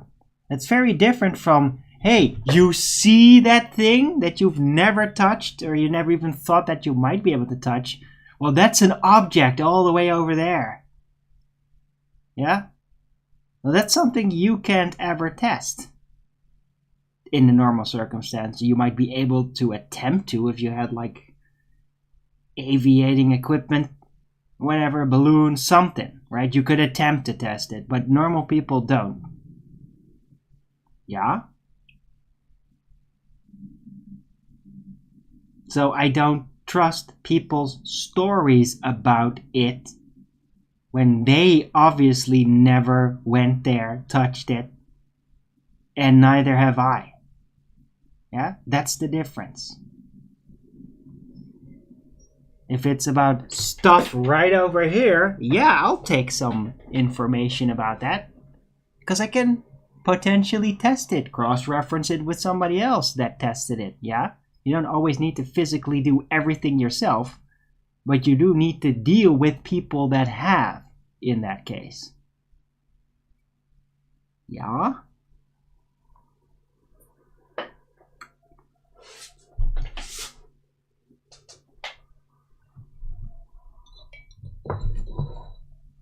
Yeah, you're right. You're gonna get a timeout for that, Moxie, with your big ass mouth. You're not really contributing much. You're just shit talking here. And like lolling. Like, what the fuck is your issue, man? This is not your fucking amusement room, Moxie.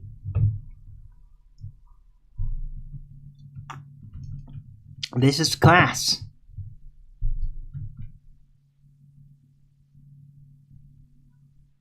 So take a timeout. Right, anyway, I'm gonna take a 2-minute break. I'll be right back.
And I'm back.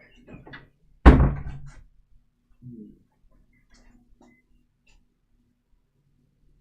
gonna move these plants for a bit because the shadows hit the balcony.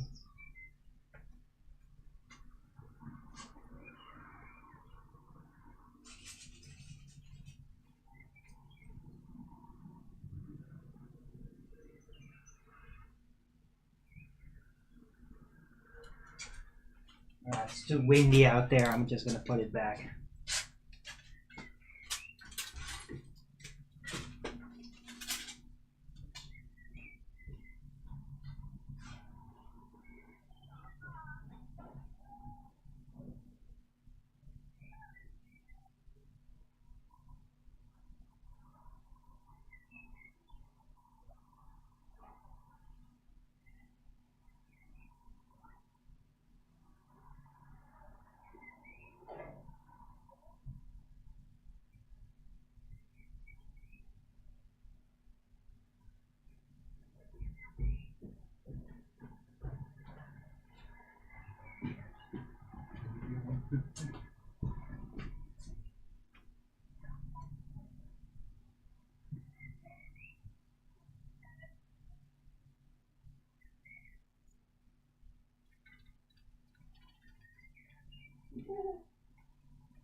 Little spiders have taken up residence in the oregano plant.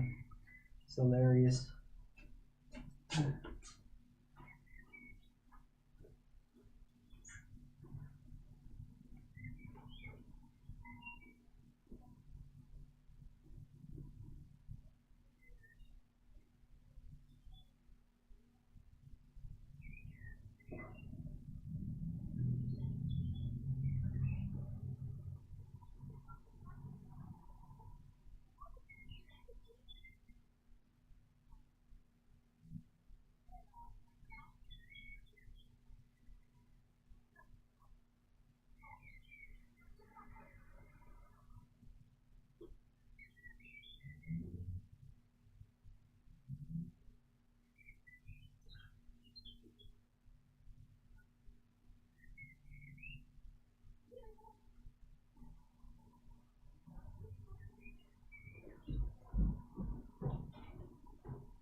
And I'm back. All right.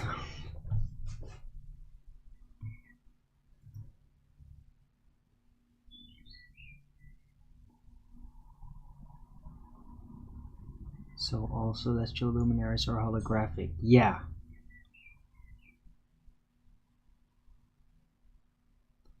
What causes so-called meteor showers? That's a tricky one because I'm still somewhat divided about that, Zane Solo.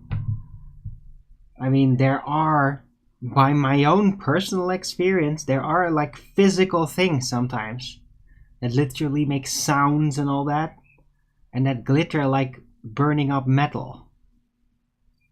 There is that, but yeah, I mean, what you like sometimes see is like meteor showers, little blips, right up there. I think that those are holographic as well. I mean, unless somebody can like catch those with a balloon, right? I mean, that would be pretty cool. Like in a moment where there's supposedly like a lot of falling stars on a yearly basis, and then send a balloon up, like when that happens, to like see what you're gonna see. Will its angular size increase, or will it disappear? Will there be no falling stars visible at all, like there will be less stars visible, right? Like that. But yeah, comet, yeah, all comets are holograms, absolutely. Yes. They're all part of the same celestial system.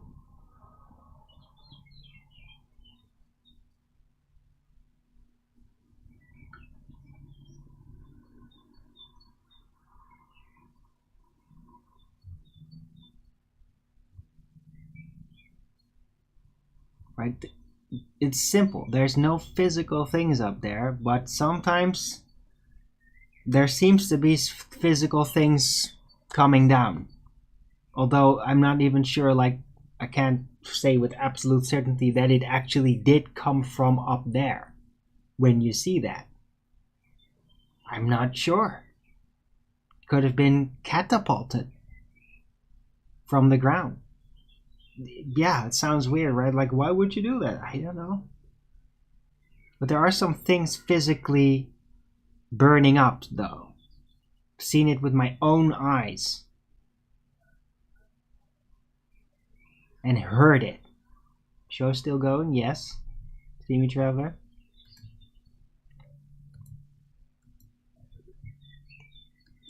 But overall, most of these lights, including little falling star blips and comets, they're all holographic. They're all part of the celestials, and well, I'd like to test whether they disappear as well when you go high up, right? That would be a great showcase to prove that it is part of that same system. Stars disappear when you go up high. Well, so should the falling star effect. You shouldn't be able to see them. But however, if you then suddenly do see them really brightly, now there's a freaking mystery, because that would mean that it isn't celestial holographic necessarily, and that there's actually something physically happening somehow up there. You know? Who runs the holograms? God? Yes. But he doesn't run them, it's just he created them. I don't know how it's run. There's certainly energy somewhere, has to come from somewhere, and create and be spent on the manifestation of the energy here in the realm, because there is daylight arriving, there's light arriving, there's energy being absorbed. So there's definitely energy going around.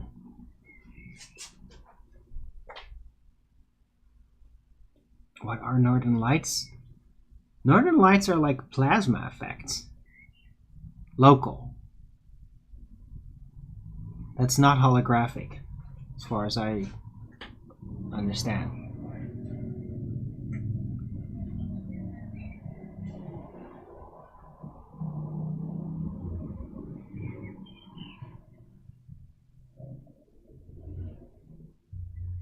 So, yeah, northern lights not holographic.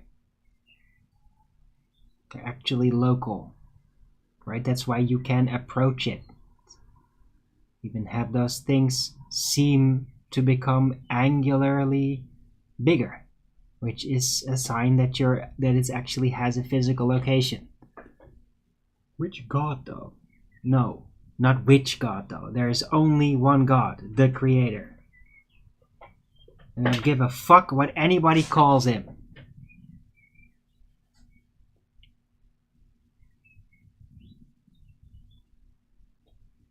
It's not even relevant.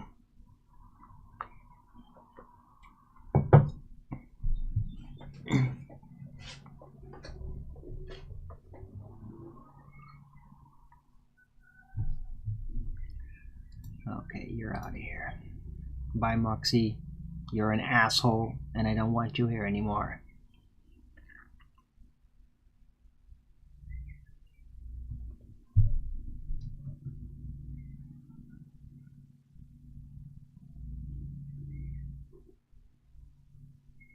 Entities posed against God. Yeah, of course.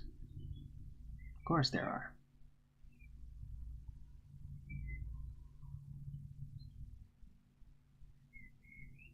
And there's plenty of humans that think they're God too, but they aren't. Like, no thing within creation is the designer. Ever. Ever. It just can't be. It can't be logically in any form. Yeah? So whatever thing might be manifesting as a consciousness might be sent by God, but it cannot be God. Yeah? God is not going to create the world and then be in it as an individual. That's like the bypassing the entire point of the entire existence of it.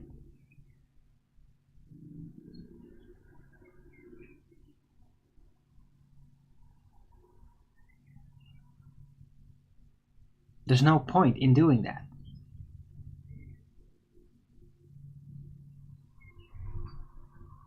And it's a very human thing, by the way, to think like that, right? And you create something, and then you want to be part of it. It's like, oh, that would be like LARPing, like you become part of the story. Yeah, well, God's not gonna do that.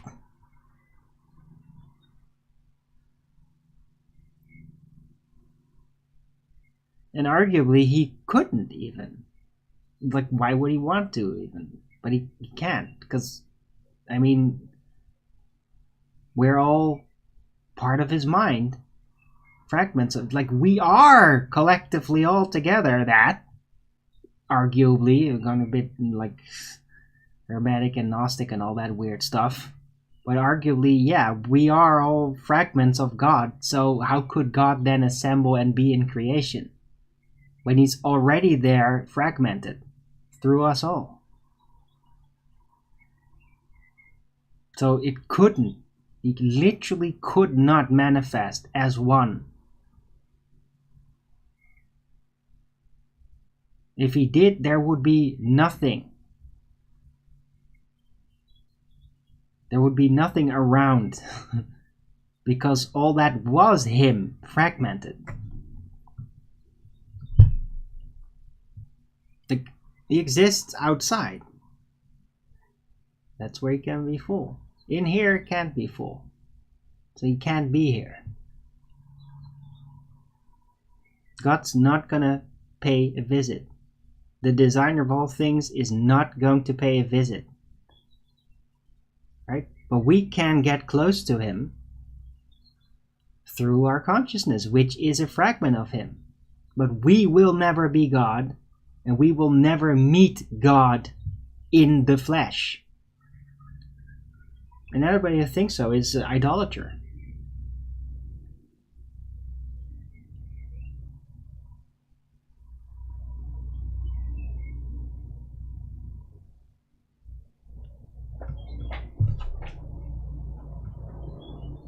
That's how I see it.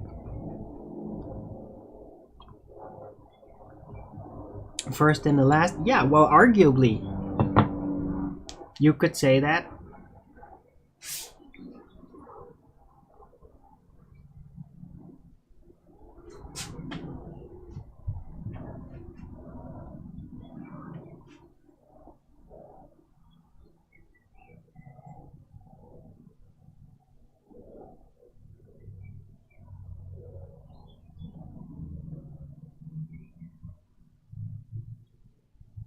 Right. Anyway, I hope you guys are still enjoying the show. I have to kick out some numpties. That box is just really on my nerves, man. So annoying.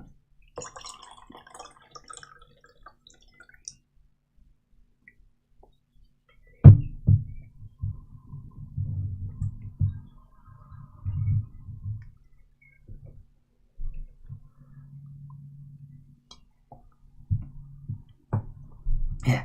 God made this man in his own holographic image.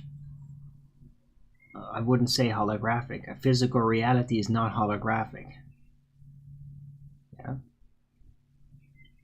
Holographic, why I use that, the non-local hologram, because it's not actually there physically. This thing, this substance, right, me, that's actually physically really here. Reality is not holographic. But there's aspects of the design of the realm that are holographic, yeah? Celestials. The light comes from heaven. That's holographic. Physical substance, not holographic. That's definitely there physically, tangibly.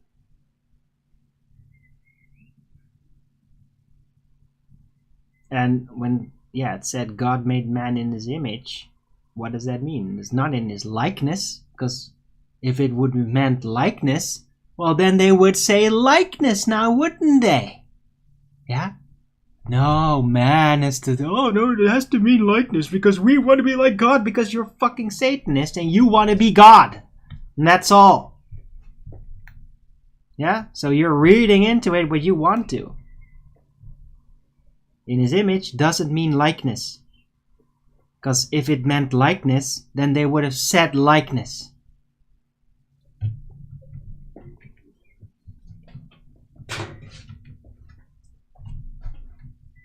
It isn't. God doesn't have a likeness. Likeness is a physical concept.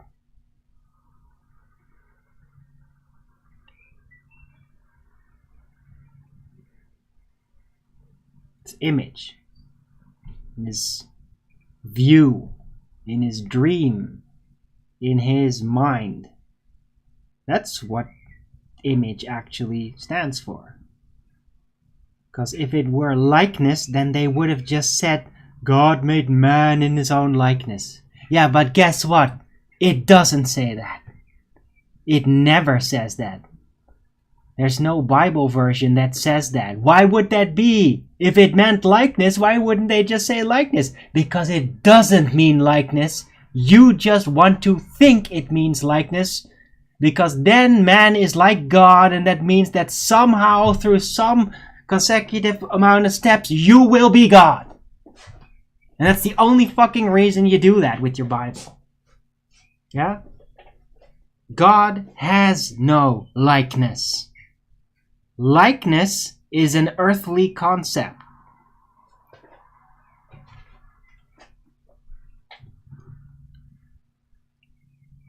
No, Duperpoons is not Moxie, skeptic. Duperpoons is just Duperpoons. What causes the tides? Angel spoons causes the tides. Magnetic effect that basically, stirs around in the saltwater oceans. It's a magnetic effect. I call them angel spoons. That's what causes the tides. It's very consistent. It's very mapped out. It has no name, and therefore I call it angel spoon, because it almost looks like, when you just go through the animated versions, the time-lapse versions of the tide effect, it really does look like there's a cup of water and a spoon stirring in it. That's exactly what it looks like, and that's why I call the effect that causes the tides a magnetic effect. Call it angel spoons.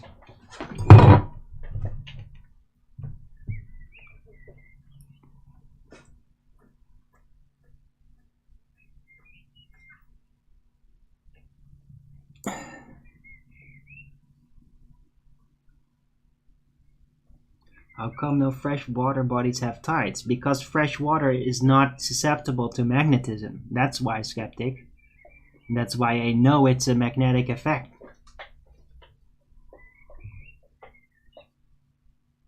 Yeah, not gravity from the moon. Can you believe they ever did that?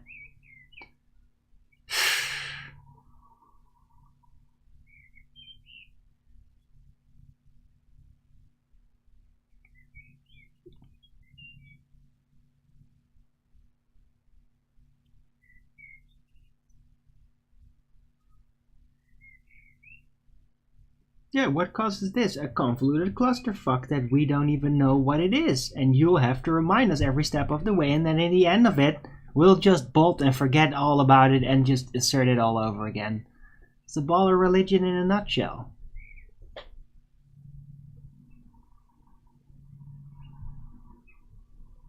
What causes the magnetic effect? Magnetism. It's out there. I don't know what causes it. It just happens. I don't know where that's coming from. Maybe it has something to do with the bizarre magnetic field that's around. That doesn't really respond or correlate with magnetic fields that we could make. Right? Because magnetic fields that we make don't encompass all of Earth like that. Unless they were extremely powerful, right? If you make like a hyper strong electromagnet, then it will reach very far, but it will also basically distort everything electric and all that. It will have a massive palpable influence if you did that. Well, guess what? Magnetic field of the Earth is not like that. It's all-encompassing, yet it isn't devastatingly strong. How the fuck you explain that? Yeah? I mean, to me, I've thought about this. It's pretty recent that I've thought about it, but it's almost just as weird as just like the holographic nature of the Celestials. Like, we can't make a magnetic field that's all-encompassing, yet isn't super strong. We don't know how to do that, guys. Yeah? The base magnetism of Earth defies our understanding of magnetism. Okay? Have you ever realized that?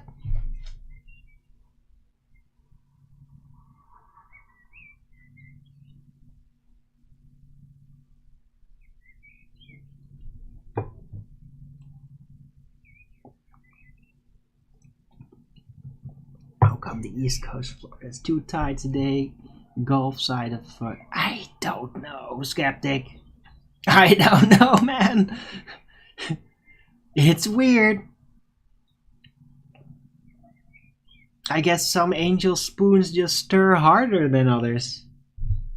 Maybe some angels just think like, nah, I'm just gonna do one twirl a day. And others like, no, I need to twirl like 3 times.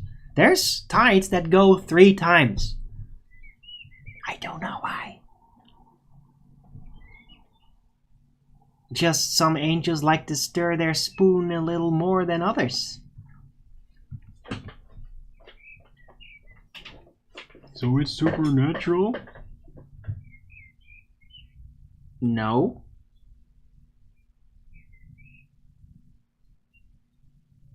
Why the hell would it be supernatural? We're talking about physics, right? Supernatural is not palpable. Something is causing it. We just don't know what or how. We don't even understand the base magnetic field of Earth. We don't understand that. Why it is the way it is. So if we don't understand why it is the way it is, then how would we be able to decipher why tides, why that happens the way it does? When we can't even figure out why magnetism on Earth works the way it does. The general magnetic field. Okay? There's no point.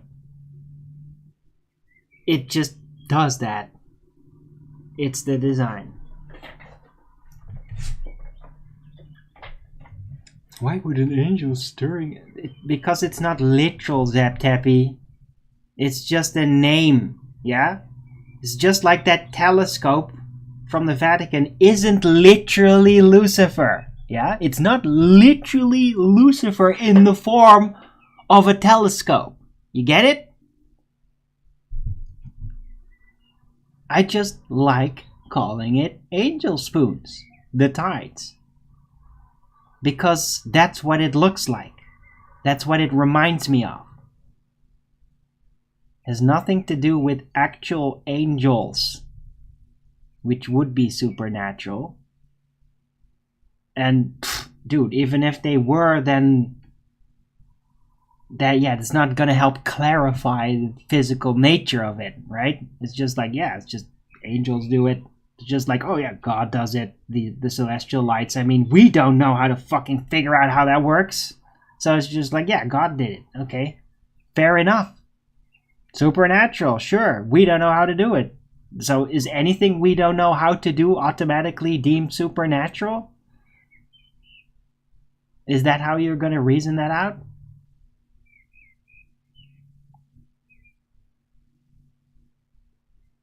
I just like to think like, no, we just don't know how it works. Why would you insist it's supernatural? Just because you can't figure it out. Right? It's like, oh, we got this puzzle box. Like, oh, I can't get it to work. Damn it, it must be supernatural. Why? Why would you think that? You just don't know how to figure it out. Right?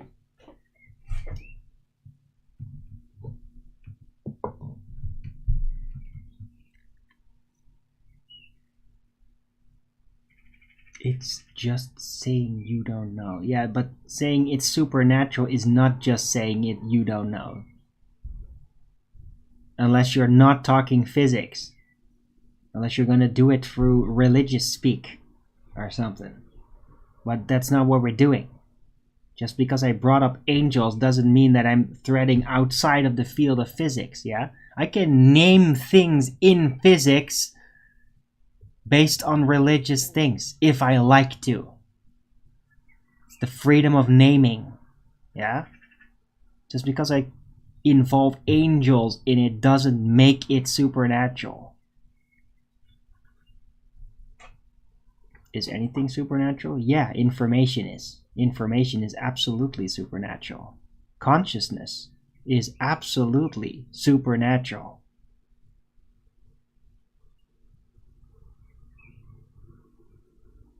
Physically, demonstrably, scientifically. Supernatural is scientifically provable. It's called the knowing which path experiment. It literally reveals that knowing, and thus knowing of information, is substantial, physical, has a physical influence. Something that is purely information, supernatural, has a physical influence, thereby proving within science, within physics, that supernatural exists palpably. And thus it gets a classification within the realm of physics, deemed supernatural. But supernatural is not the same within physics as it is within religious language. Even though the same conclusion could definitely be drawn. I mean, supernatural, yeah, God. Ontological primitive, God. So it's another format, another approach with the same result.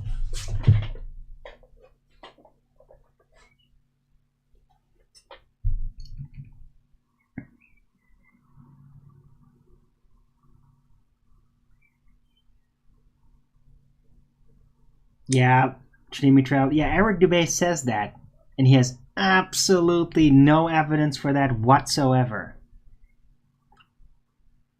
So yeah, Eric Dubé says. It's very cute. No evidence, though, whatsoever. Very elaborate claims, very little actual evidence. As in any. Never seen any evidence.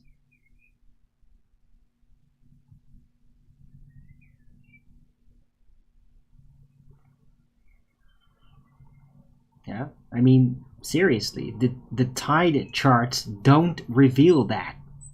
There's no gradual sucking up and blowing out of water. Yeah? If you'd have that, you'd see it on the map. You'd see, whoa, like a peak of pressure, like, oh, whoa, and then, oh, spreading out, and then, ew, a hole, and it sinks in there. Oh, ew. Yeah, that doesn't happen. What you instead see, top down, is this line that goes around like that. A spoon, yeah? Not right? Ew. Yeah, that doesn't happen. So Eric Debay is just wrong. Okay?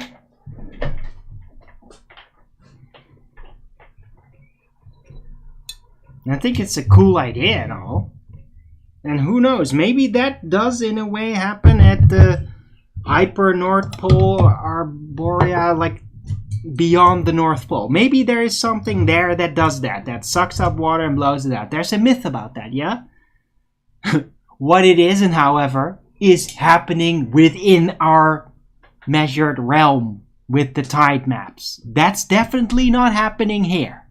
So it might be happening beyond the north, in this mysterious ocean beyond the Four River mountain range and all that. But it's not happening here. That's a fact.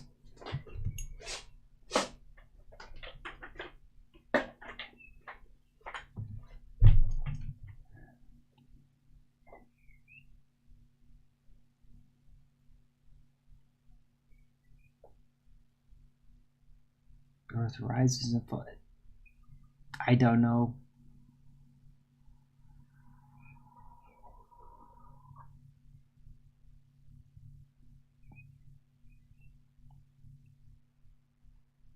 I'm not going to go into that story. Yeah. There's something magnetic stirring, causing the tides. It's not water getting sucked up and blown out of a hole. That's a fact. It's not there.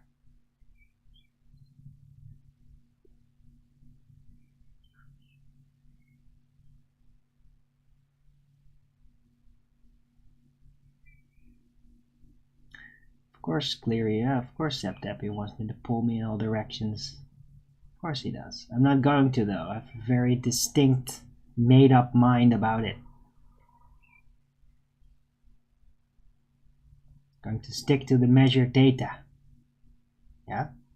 Nothing better than actual measured data, field data, data here on Earth that you can cross-reference with other data here on Earth. There's nothing better than that.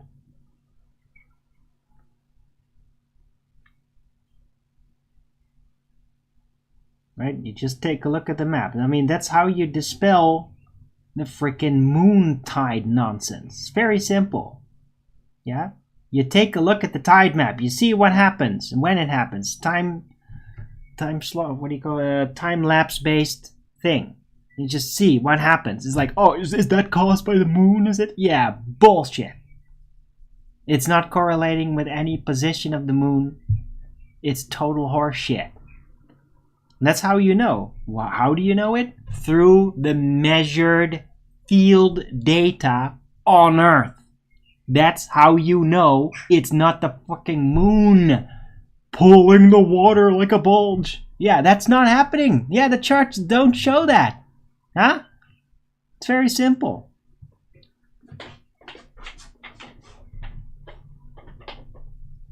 Alright. Yeah, thanks for popping by, Skeptic. See you later.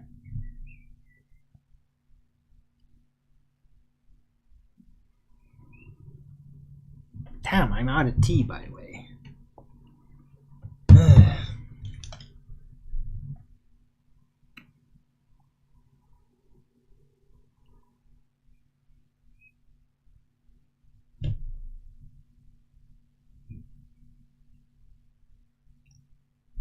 Right, but anybody who's been following me and my progress here on YouTube, they'll know that I've been extremely consistent with how I see and approach things. And I've went against groups of people that would all reject me over it or laugh at me. And I've held through all of it. I've not relinquished a single thing that I could not prove to be incorrect. Because if I can prove it to be incorrect, I will abandon it. And I've even said that about the holographic nature of the sun. This is where it all started. The sun is holographic, yeah? That's why I have a t-shirt of that now. That's where it kind of started, in 2016. Yeah? I'm like, hey, if somebody actually proves me wrong, like, be the Icarus, yeah? Be Icarus, fly up to the sun, see the angular size of the sun grow. Oh my god, it's getting really hot and we're getting closer. Oh, it's getting so hot. Oh, it's an object. Yeah. If you can demonstrate that to me, then I'll burn this t-shirt. Sorry, Steamy Traveler, it's what I should do then. I love this t-shirt though. I don't think I'm ever going to end up burning this t-shirt because I'm very convinced of my case. I mean, if there was any inkling that it was incorrect, there would have been evidence of that by now. Absolutely. Dude, we're 2023. We got drones with cameras and we got things, hypersonic missiles. Dude, there is no way that evidence would not have been gathered by now. Yeah? But hey, maybe I'm wrong. Go and fly into the sun, Icarus. Show me that I'm wrong, that it's not holographic, that it is actually a thing in a literal position in Euclidean space. And as you approach it, the amount of radiation heat will increase as you would when you get closer to a heat radiating object. Yeah? And you would see the visual angular size increase, as would happen when you approach a physical object in space. Yeah? So let me see that. Let me see that. And then I'll shut the fuck up about my holographic sun. Yeah? That's what it's required, for me to shut up about that. And in the meantime, I'll just keep talking about it, as I have in the last 8 years. 9 years. Damn.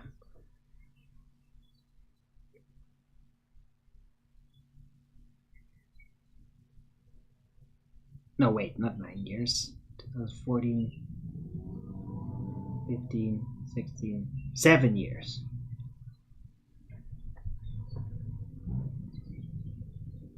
Positive evidence for holograms? Yeah, it's merely a description.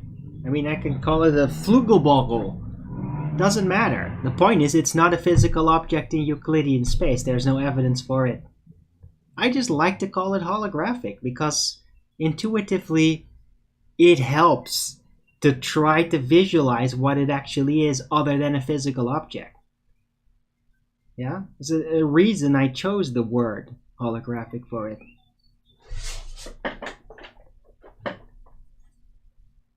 Yeah, you don't need to tell me that. Clearly, don't say his name.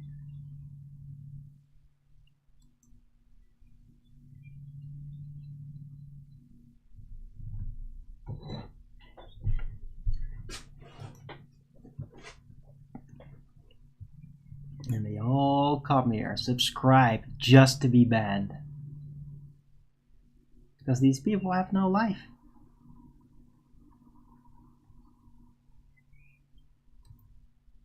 But subscribe today, though. I mean, yeah. Where am I at now? 233 subscribers, so yeah, awesome.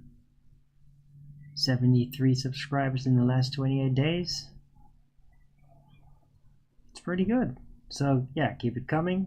Who knows, by the end of the year I will have 1,000. Probably not though. Because I am eventually going to switch back to my old YouTube account.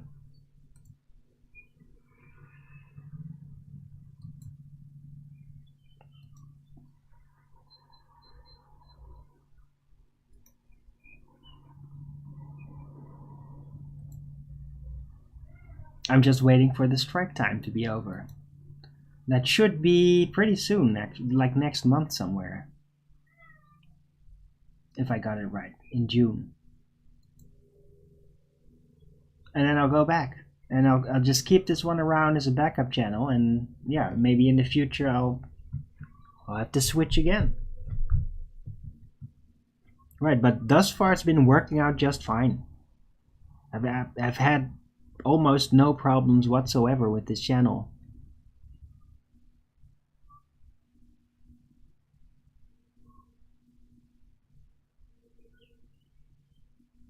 So yeah, be sure to share it, of course. The quicker people figure out I'm streaming over here, the better. So I do have to keep telling people out there. It's like, oh, where have you been? I haven't seen you in months. Like, no. So you never check the comments of my last video. It's right there. But no, people just don't do it for some reason. Is there any scientific evidence for a holographic universe? No.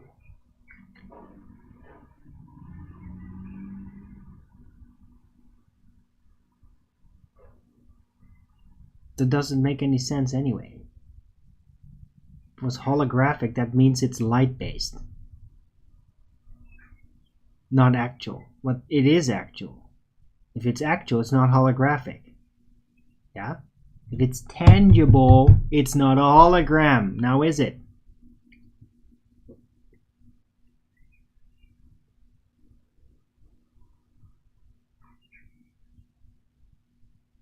I mean, that's the entire point for my designation of the celestial lights being holographic. The point is that they are not tangible. That's the point of calling it that. So the universe, well, the universe, the realm, all physical things, yeah, they're not holographic because they're tangible. That's the point. So of course it isn't holographic, right?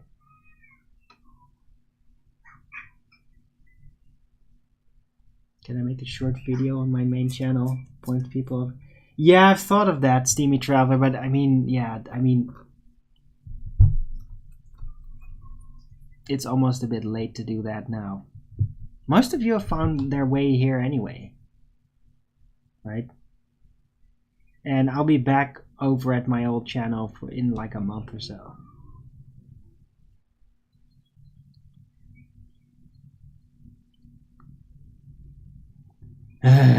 Yeah, clear. Just leave him. Just leave the people with no life alone. Don't talk back to them.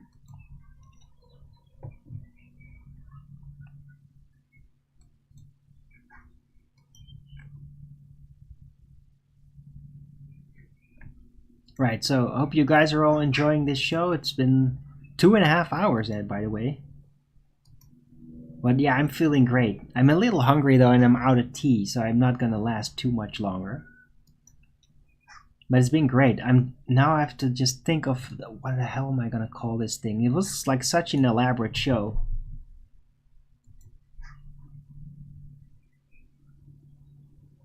I guess holographic celestials. Holographic.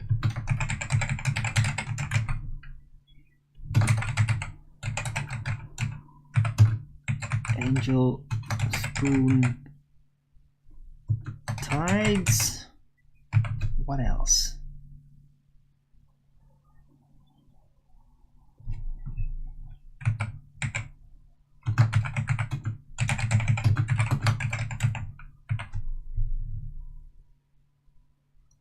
Yeah, why not? Holographic celestials, angel spoon tides, and no man shall be God.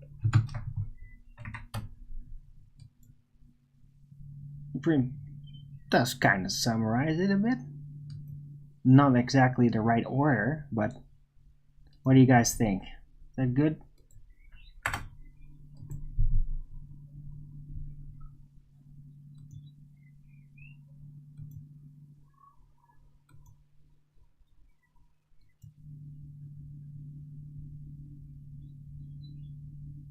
What they call Jesus God. Yeah, they're idiots and wrong and idolaters. They serve Satan without even realizing it.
Yeah, Zeptepi's just being an asshole. I mean, they always just want to get kicked out at this point.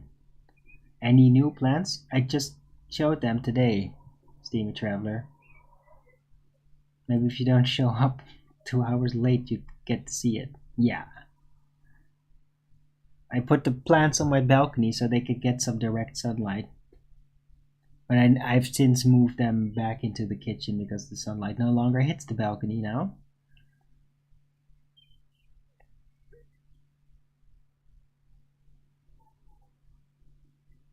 Yeah, but thus far I got basil, oregano, parsley, and rosemary.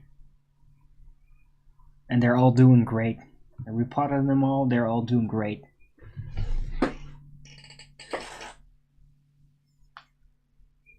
Ugh.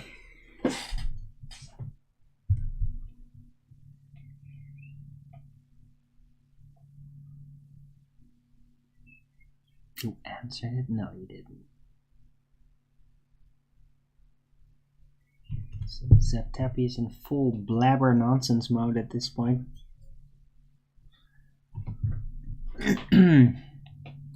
Right, anyway, hope you guys have enjoyed the show. And again, thanks to Skeptic for the PayPal donation to keep me going, because I really need it. It's like I still need more. But it will very much help that he did that. So if it's all possible, anybody out there, I mean, I do need support or I'm gonna get into big trouble. It's been kind of dry, and I'm hoping that now the springtime is here, that will kind of, that dry winter effect will kind of like pass away and get a bit more flow in, a bit more cash flow. I really hope so, because otherwise, yeah, it's gonna be very unpleasant summer here. While I got all this energy, I mean, I got all this energy, I can enhance the quality of my shows, but I mean, if I don't get anything in return, then yeah, like eventually it'll just stop, you know, guys. I mean, it is serious. I keep saying that every time, every year. It is true. I need support to get around. If I don't get it, then eventually I have no other choice than to quit the show. So, if you want all the ball-tards and idiot anti-flat earthers out there a day to celebrate, then by all means don't support me. They can all celebrate for me leaving. That's what you want. If not, please support me through the PayPal or the Patreon. PayPal's more direct, but Patreon's also fine. I mean, I got a few Patreons, but I could use 100 of those. Usually, I've never had more than 5 at once, so... which is like weird how it stays so low. I don't know why it does. I get much more help through PayPal, which has not really been obstructing me, which I'm very thankful of. Right. So please support me. That would be great. Oh yeah, Steam. Yeah. Did I hear about that? They've announced that project like in 2014, Steamy Traveler. They did that 9 years ago. It's just now getting more attention because now it's becoming relevant. Yes, they have advertised for Christian farmers to move in. To escape the woke persecution, basically. That's right. Awesome move. I mean, a winning move. It's not just awesome, it's a winning move by Russia. They're gonna get to pick the best crops. The best of the best. It's the ultimate move. Then again, you'd be crazy not to make that move being in that position. If the world's just gonna frickin' destroy itself, destroy the good people that keep it all upright, you'd be crazy not to get those people that are really valuable an exit from that madness. So yeah, in my opinion, Russia is just doing what's logical there. And it will serve them well in the future.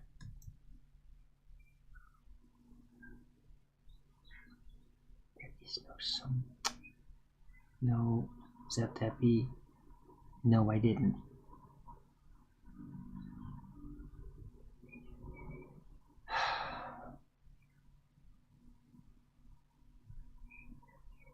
Construction starts now. Okay. A village. Okay, that's new. An entire village. It's hilarious. So they're really making work of it. That's pretty awesome. Because they were already giving away like farmland to Christian farmers. Like just give it to them. So you could just have it. And that was like in 2014 already. It's like Trump cities? What the fuck are you talking about? I don't know. I don't know the details of it.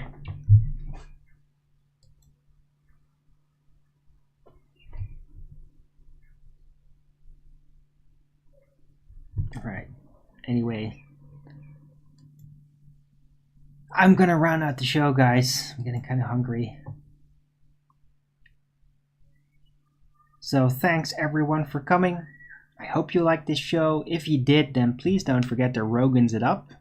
And if you haven't already, subscribe to my channel and hit the bell notification so you know when I'm going live, which is normally 1 p.m. Amsterdam time in weekdays and 2 p.m. Amsterdam time in the weekend. And please also do support me through the PayPal, Patreon. That'll be much appreciated. And again, I can really use it.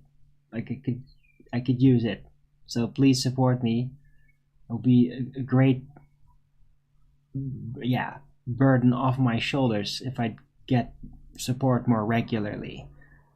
Because I need it. Or I'm gonna go hungry. Right. Anyhow, I'll be back tomorrow with Flat Earth Early Bird number 1600. Special episode where I'm just gonna have another regular show. It might be a long show though. But I mean, today was a bit of a long show. And maybe tomorrow it will be very similar. I did like today's show a lot. Talked a lot about flat earth mechanics and all that. And it was very clear-minded. So hopefully tomorrow will be just as beautiful a day as it is today. Right. No ball busters this evening. It was last week. Right, so I guess I'll see you guys around. And until the next video, keep it flat.